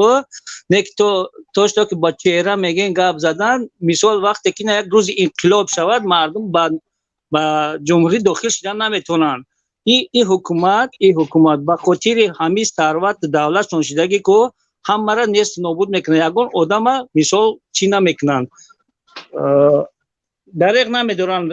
اگر در کار شود نمیتونستم من میکشم برای مال ملک شده. با همین خاطر برادر برای با چهره برآمد کردن مشکلی این حسابی تاس نیست. مقصد این شخصا فکری ما همیه که خود ما با چهره برآمد میکنم، یگان کار یگان عمل اجرا نکرده شرطه که من دام حکومت بسپارم. سبب نمی با چهره کار نزدن ما یکمش نمیه. این در مسئله شما که میگین من فهمیدم برادر که چی هست که ما برادر من با چهره گفته به کسی رسیدنی نبودم، مخصوصا با اون برادرانی که به چهره زنگ میزنن در اینجا وارد میشوند. ما شما رو خیلی قدر میکنیم، شما با ما خیلی قوت میدید با بودنتون.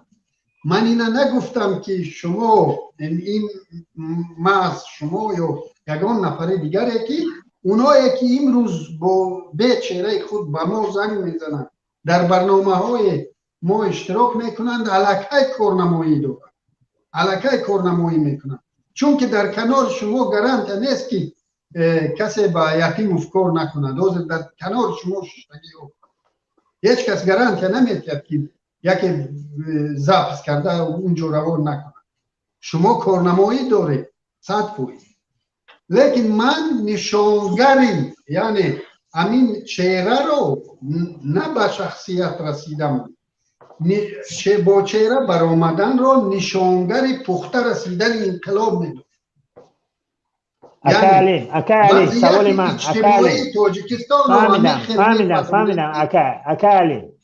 فهمیدم گفتونه. مثلا ببین شما میگوید که مشکلی اصلی همون اویله است و رحمانوف اویلهشون هست. تا وقتی اینها هستن و یک کشوری آباد نمیشه، حتی اون بعدا میآید اونم مثلا برای اونم فکر کرد که هیچ که گارانتی نمیتید که یک کشوری آزاد اینا میاد. ولی سوال من این است که حالا همین برای مارشیروف که برادر باباجان پیشنهاد خود چه کرد که مثلا همون دانشگاهایی که همون دانشجویایی که اونا رو یعنی مجبور میکنن یا که میگن که اخراجتان میکنیم، میگوید با برادر باباجان که بگذار اخراج شود، اینا برساند به سازمان‌های بین المللی و شاید در کشورهای خارج برای اون یک جای بدهند.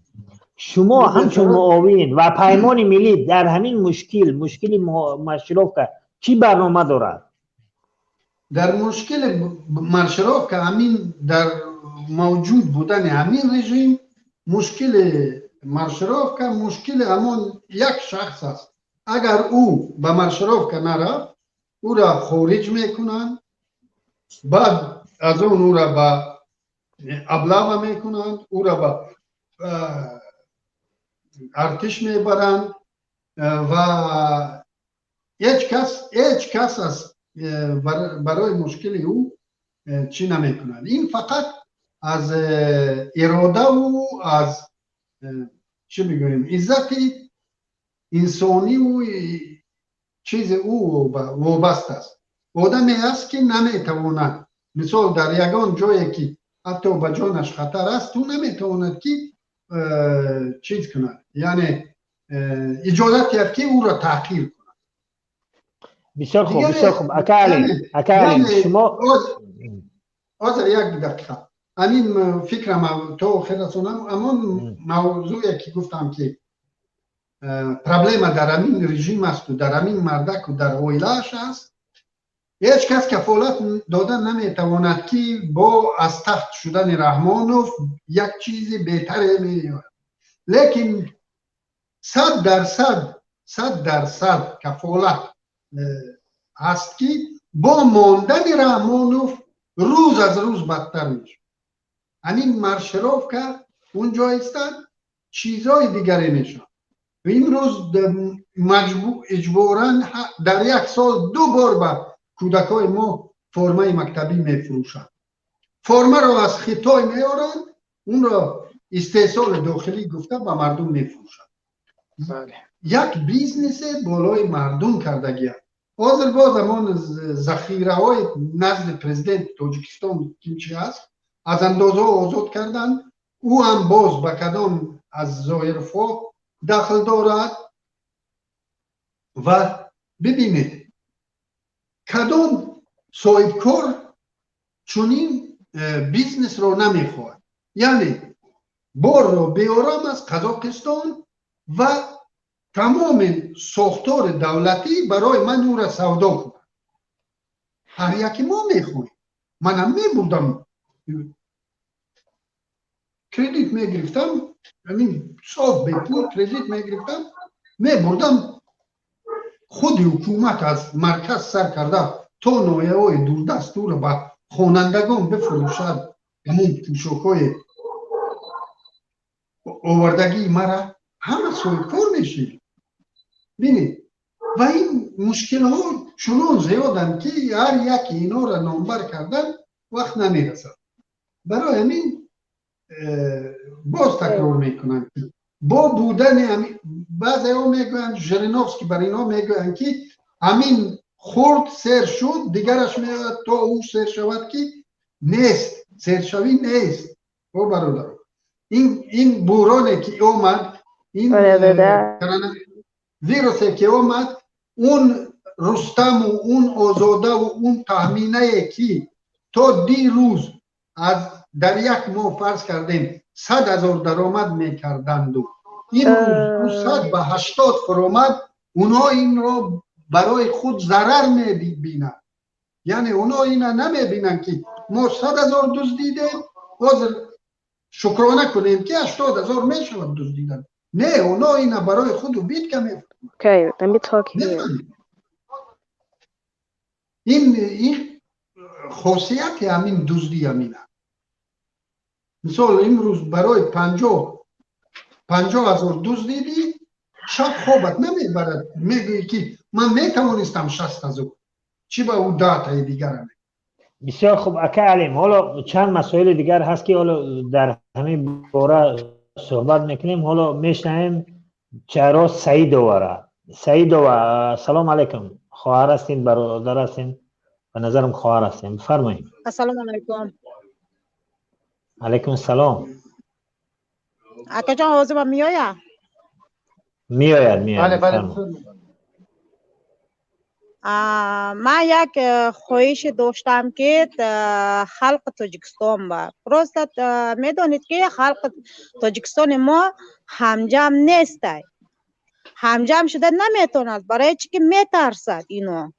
من همین خواهش میکنم که خلق تاجیکستان همجم شود. ما همجم نشدیم که برای همون ما را میشکند قصدیان. یک تا شدیم، دو تا شدیم، نه، ما همجم شده این را مثل که خواهر قطع شد. برادر بابا جان، مثلا حالا باز اون دیگر ناومد، اگر اومد باز وارد میکنیم. شما اکای علیم گفتن که شما حالا میگوید که اینا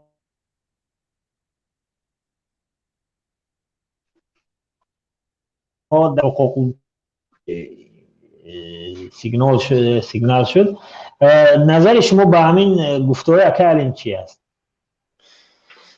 واقعا درست است. ما اکای علیم اگر با فکرم در صحبت از ابتدا نبودن، در چیزمان دیرتر وارد شدن، شاید واقعا هم ما قبول داریم که تا وقتی که رحمانوف هست این مشکلات هست، ولی مردم بالاخره باید از یک جای شروع کنند حرکتشون.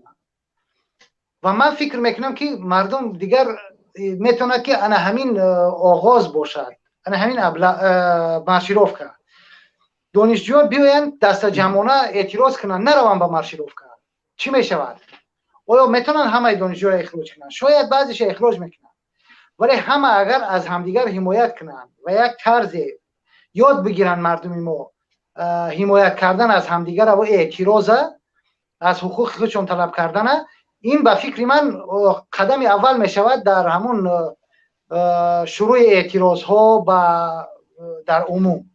و من فکر میکنم که ما با اکای علیم تقریبا یک چیز گفته ایستادیم. فقط من میگم که مردم از یک جای شروع کنن. مردم مثلا امروز اگر همین مارشیروفکا هست، شاید ما یک چیزی بتونیم کرده، یگان حرکتی را راه اندازی کنیم از سازمان ها و از سازمان های حقوقی از بیرون. حالا من نمیدونم، شاید اگر جمشید یاروف اینجا می بودن که درباره چیزای حقوقی دانشجو معلومات میدادن و ما و با بینندگان بهتر بود. ما یگان سازمانی را پیدا کنیم که از حقوق دانشجو در داخل حمایت کنن اگر بتونیم، ولی نتونیم اگر همین مردم خودشون اگر اعتراض کنن و اگر اخراج کنن اونا رسانه‌ای کنن، به سازمان ها مراجعت کنن، من مطمئنم این به تاثیر نمیماند. این میتواند یک آغاز یک کاری خوب باشد و آیسته آیسته همین مارشیروف را میتواند از بین ببرند. ولی بالاخره چی؟ والا تو وقتی که این حکومت هست، این مارشیروف که هست، ابلو هست، راه پولکی هست، اینا از بین نمی رود. ولی از یک جای باید شروع کرد یا نه؟ من فکر میکنم که این میتواند یک آغازی خوب باشد، مثلا همین مارشیروف کرد. بله، سلامت باشین برادران خواهران. اگر امکان باشد لایک مونید تا اینکه بیننده ها بیشتر شوند، تا اینکه این برنامه بازتابی بیشتر بیاید. اکا علیم، پیش از این که حالا سوال به اکا علیم بتیم، یک برادر به یک نفر به نام مهاجر است. سلام علیکم، نظرتون از زودتر میگفتین و من سوال بعد به اکا علیم میدادم. فرما برادر مهاجر. سلام علیکم. علیکم السلام. خانم بینندگان و تماشابینان، میخواستم فکر خودم بگم. بگین فرمایید. بله، اما آدمایی که هستن که چی هستن اوانگرد چی میکنن، خصوصا مهاجرا را تحقیر میکنن و من برنامه را تماشا کنم بسیار تحقیر میکنن.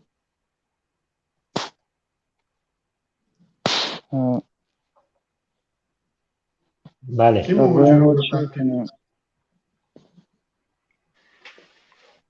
بله برادر بفرما، وقت کمتر است، شما بفرمایید زودتر فکراتون بگین برادر عزیز.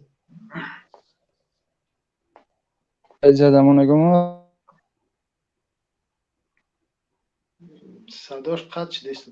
مثل که صداش قطع شد بعد وارد نکنیم. اکا علیم سوال بر شما، مثلا میدونید که عزیز سنگین وقتی که در روزن در همون یک نامه سرگشاده به پرزیدنت یکی از کشورهای همسایه روی که فرستاده است، یعنی نامه کرده است و گفته است که از اون خواهش کرده است که به همین مارشیروف که نه بگویند، یعنی دیگر این یک کاری بد است و از همون پرزیدنتی که همسایه کشور خواهش کرده است که مثلا دخالت بکند و تا این عملکرد نمگین که به گفته اون مخالفی تمامی معیارهای انسانی و اسلامی و ملی هست یعنی نابود شود یا که کم شود. نظر شما چرا یک شهروند، یک روزنامه‌نگار که اونم در داخل تاجیکستان هست مجبور می شود که همین طلب از پرزیدنت همسایه کشور کند نه از پرزیدنت تاجیکستان؟ من مطمئنم که همین برادری که همین متن رو نوشت خودش هم یک نوع این رو به خواست به چیزی به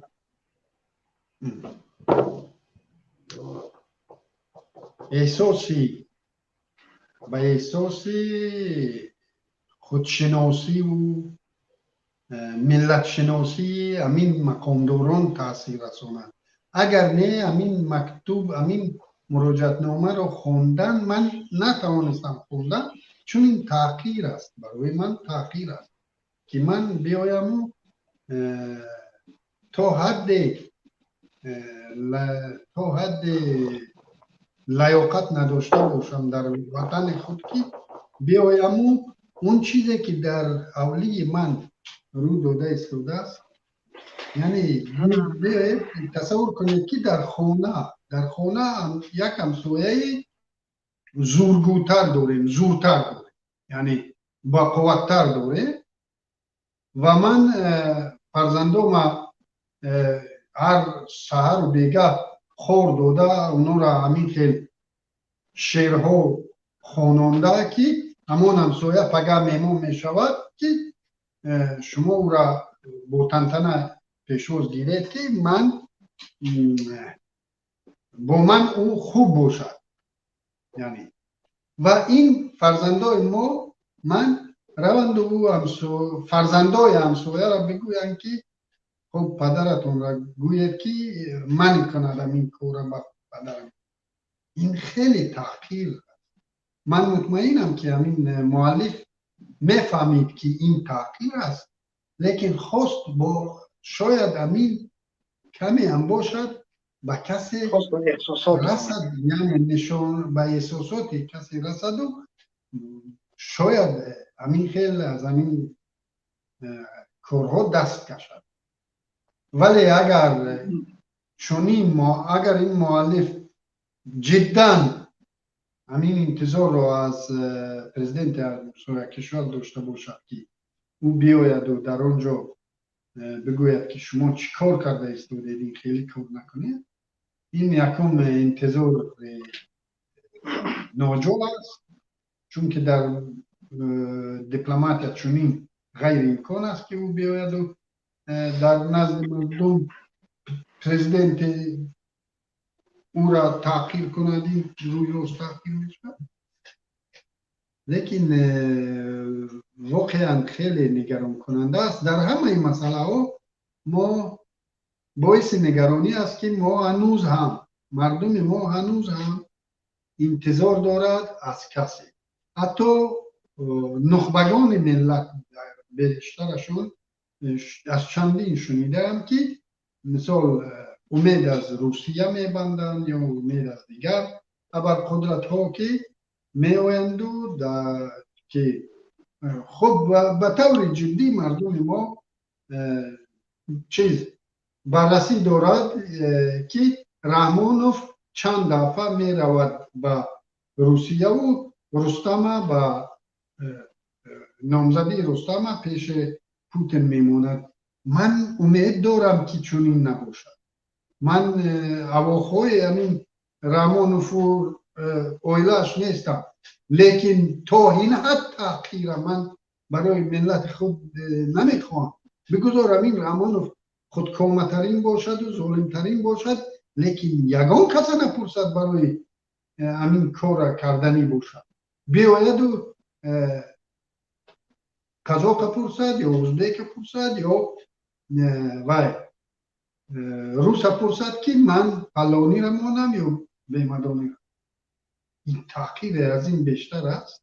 لیکن من باور ندارم چنین است. لیکن کارشناسان تاجیک برای این عقیده هم که کارشناسانی که خودشون خود نخبگان همین ملت هم زیایان همین ملت هم جدی همین گپ میگن که رحمانوف هر دفعه میرود نامزدی رستم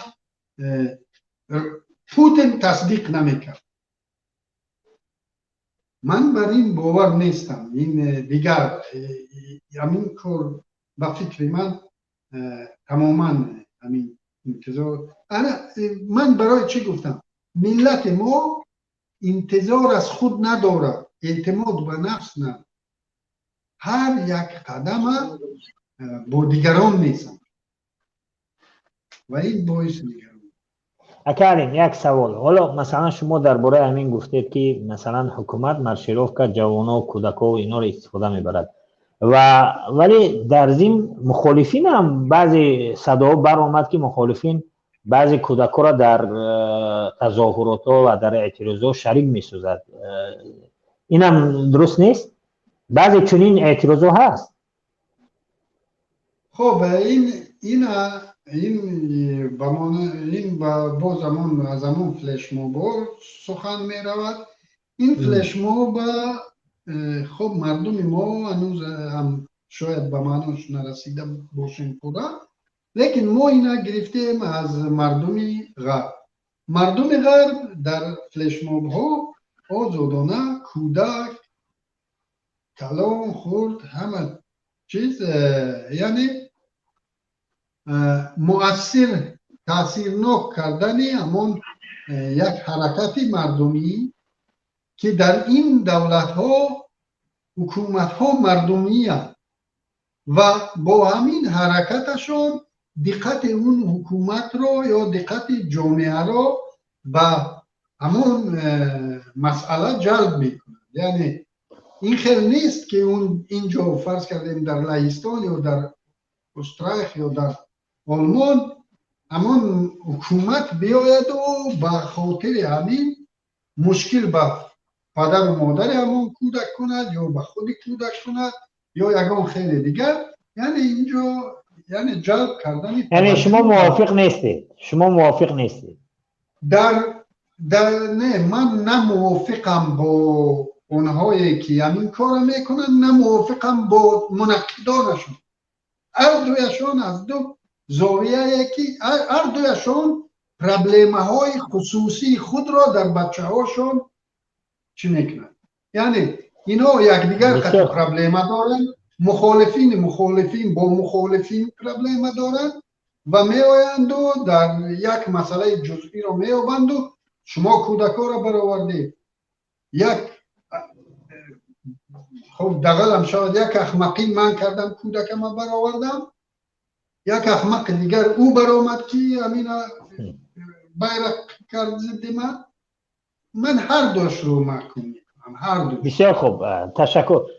برادر بابا جان، شما میدونید که پرزیدنت رحمان هم میگوید که جوانان آینده ملت هستند و دیگر، ولی این مارشیروفکاها اینها که اینقدر جوانها، اطفال و دانشجویان استفاده از دانشجویان جوانان استفاده می شود، این به سطح تعلیم اونها تاثیر ندارد؟ همین مارشیروفکا و اینها پیشتر هم گفتیم محمود جان که این به همه چی، حتی به اقتصاد هم تاثیر دارد، به معارف و تعلیم هم تاثیر دارد، به تربیه هم تاثیر دارد، به همه چی تاثیر دارد این مارشیروفکا. ولی یک چیز است، این شعار عجیب است که جوانان آینده ملت هستند. یعنی امروز ملت نیستند جوانان، امروز ملت کی است؟ این واقعا یک چیز عجیب است این مسئله. ولی باید این را فراموش نکرد که مثلا معارف کشور ما بدون مارشیروفکا هم یک معارف فساد زده بسیار عقب مانده است. ولی باز یک وقتی مارشیروفکا با او اضافه می شود واقعا هم این دیگه مصیبت است. ولی چیکار کنیم؟ باز هم همون چیزی که گفتیم همون است. بفرمایید اگه علیم چیزی گفتنی است. ضررها رو که گفته استودید از همین عمل خود، ضرر اساسی میدونید چی است؟ ضرر اساسی این روحیه، در همین روحیه تربیه یافتنی چند نسل از 92 به این روز چقدر نسل در همین روحیه غلامی تربیه یافتن و تربیه یافته استودن. ببینید یک دانشجوی در یک دانشگاه مثال فرض کردیم معرخ است، یک معرخ یا یک روانشناس شده نیست یا یک همین چیز گومانیتاری گیریم، فنهای گومانیتاری که اونجا نظرها گوناگون است. در ریاضی که نظر گوناگون شدن کمتر میتواند و در این راهی که نظرها گوناگون در دنیا میگن که دانشجوی با اونا در کار که نظر انتقادی داشته باشه نسبت نوشته. یعنی یگان افتریته، یگان معرخی بابا جان غفورов نوشته است و دانشجوی تاجیک باید جرأت داشته باشد که با بابا جان غفورov باشه.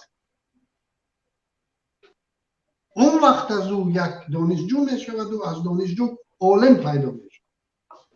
لیکن اون دانشجویی که 30 روز در مارشیروفکا است و اعتراض نمی کند، گشنه است، تشنه است، اعتراض کردن نمی تواند، او چه نظر انتقادی نسبت کار علمی روبرش داشته.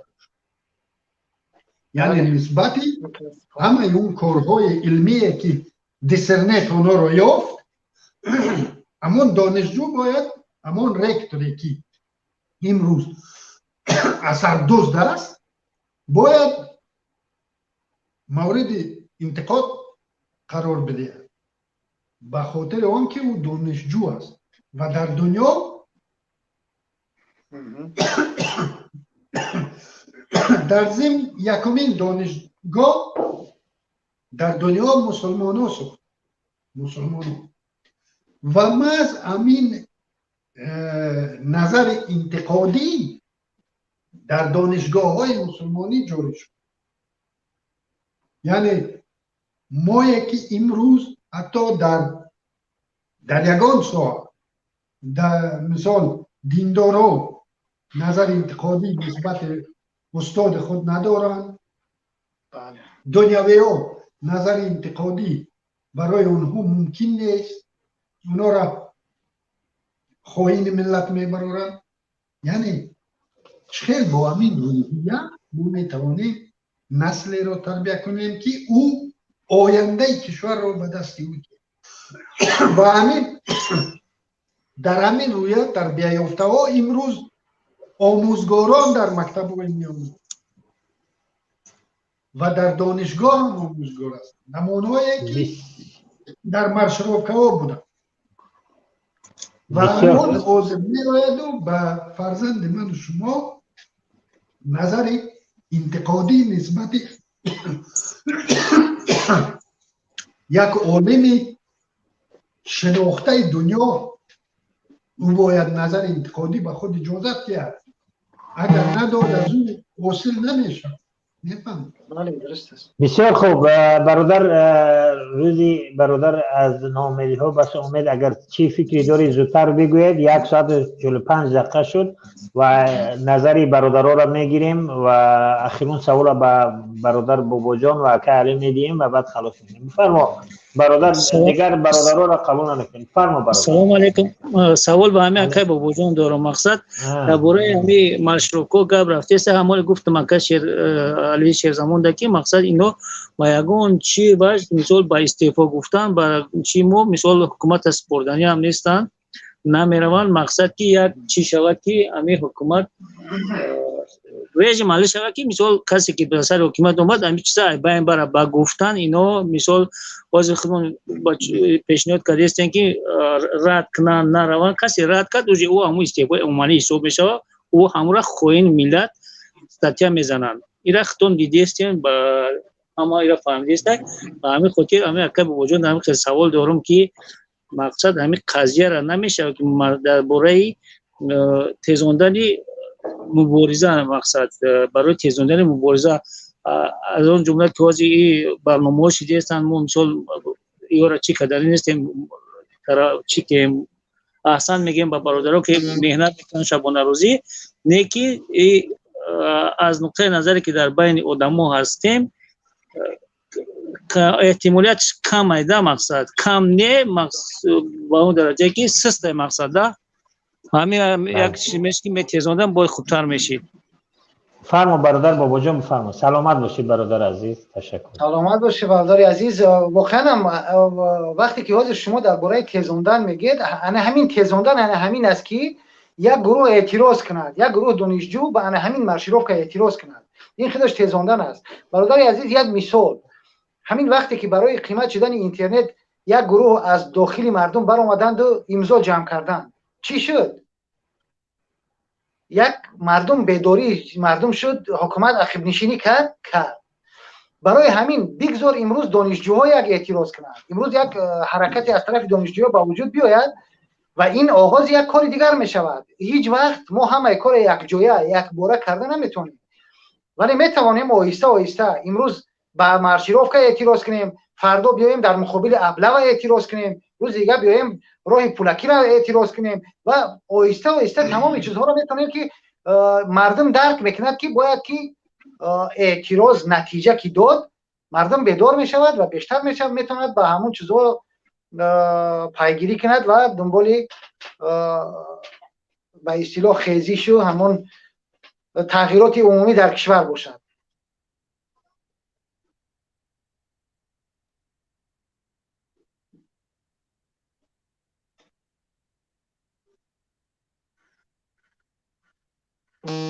محمود جان مثل که بله برادر عزیز تشکر. برادر بابا جان تشکر زیاد. اکا علیم سوال من همین است که در واقعا فکری برادر بابا جان جالب است که همین اعتراض ها از هر چیز شروع می شود. در ابله اعتراض کنند، در مارشیروفکا اعتراض کنند، ولی همین سبب همین مارشیروفکا همین چاره‌بینی های سرخرج و پردبدبه است. شما همچون معاون رهبر پیمان ملی چی پیشنهاد دارید که همین سفرهای همون جناب میگن نمیدونم سفرها همون واقعا یک کاری شود که همین سفرها را از حساب بودجه کم شود؟ امکان دارد یا اینکه این مرد عمرش بیشتر شده است، توهمش بیشتر شده است، سینش هم بالا رفته است، این سفرها را برعکس بیشتر میکند و دیگر ملت تاجیک دیگر چاره ندارن اینکه این را تحمل کنند؟ چی باید کنند؟ در تاجیکستان با سیاست اینو هر یک منصبدار زینه پایانی به منصبدار زینه بالایی صداقت خود را نشون میده، صداقت شخصی خود را نشون میده تا که در جایش باقی بماند در چه طولانی تر. و ما دیده ایستادیم که جناب های ثانی هم در کشور چی میکنن؟ همین که وخوری های پردبدبه تشکیل میکنن، گل و سرود و موسیقی قطعی اونو رو وخوری میکنن. حتی رئیس ناحیه هم از همین دخترک های شیرخان استفاده میبرد.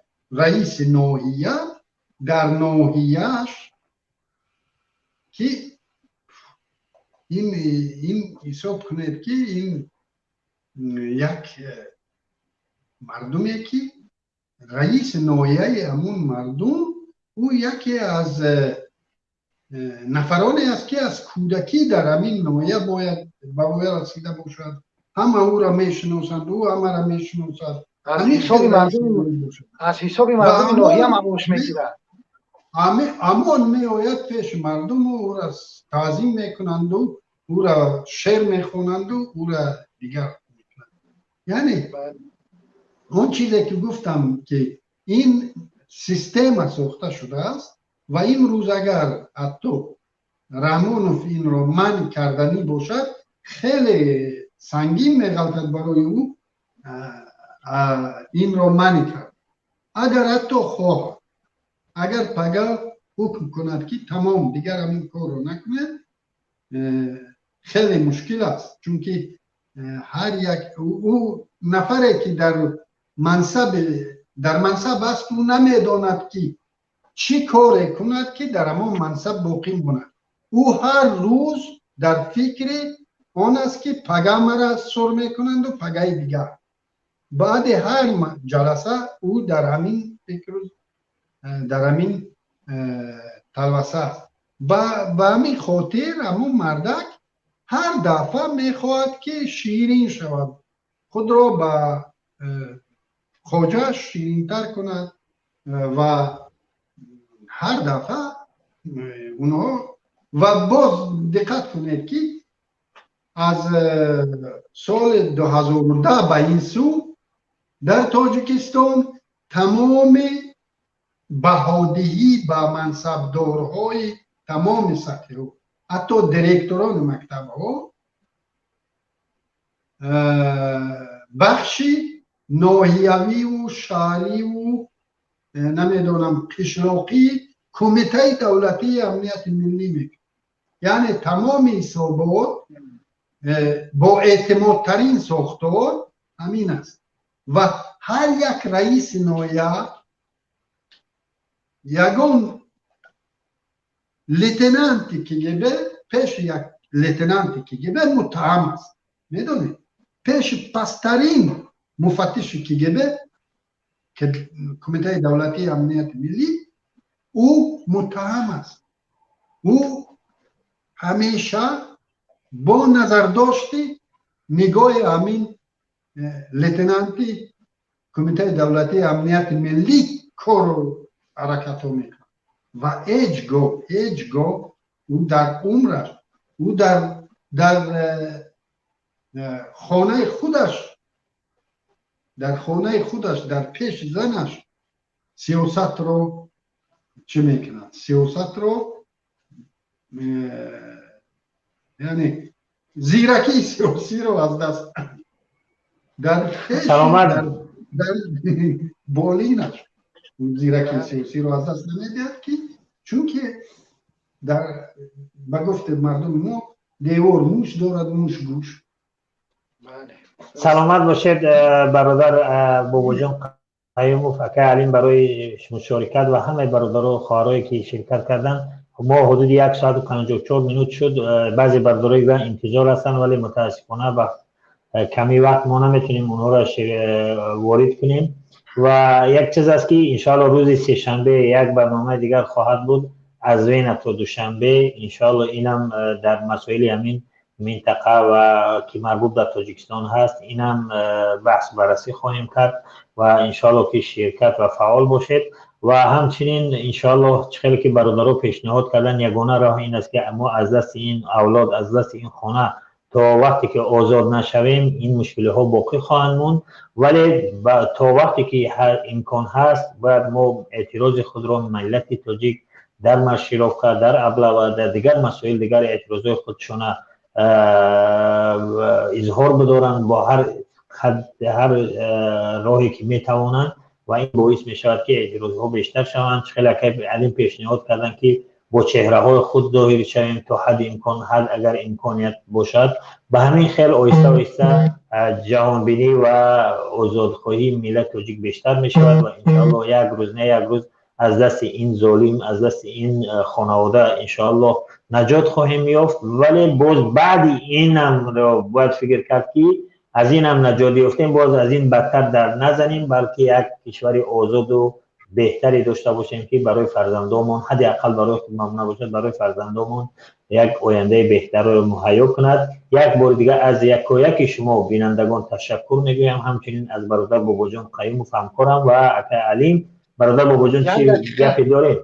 بفرمایید. بله اگر چیز باشد من فکر میکنم امروز زادروز رحمت الله رجب است و زندانی سیاسی که امیدواریم از این زندان هر چه زودتر از این زندان ظلم و جهل و اسارت این بدبختی که به سرش آوردن این مصیبت زدگان امیدوارم که رهایی پیدا میکند و واقعا هم رحمت الله رجب یک نمونه از جسارت و شجاعت ملت تاجیک است که با وجود تمام این مشکلات امروز ایستاده است و هیچ از خودش تزلزل نشان نداده است و جا دارد که ما او را تبریک بگوییم به خانواده‌اش و تمام دوستاش همکاراش نزدیکاش زادروزش تبریک میگیم و امیدواریم که هر چی زودتر در نزد خانواده‌اش زادروزش بعدیش جشن بگیرد و ما انشاءالله که دیگر هیچ کسی زندانی سیاسی نگردد از این پس و همه زندانیان سیاسی ما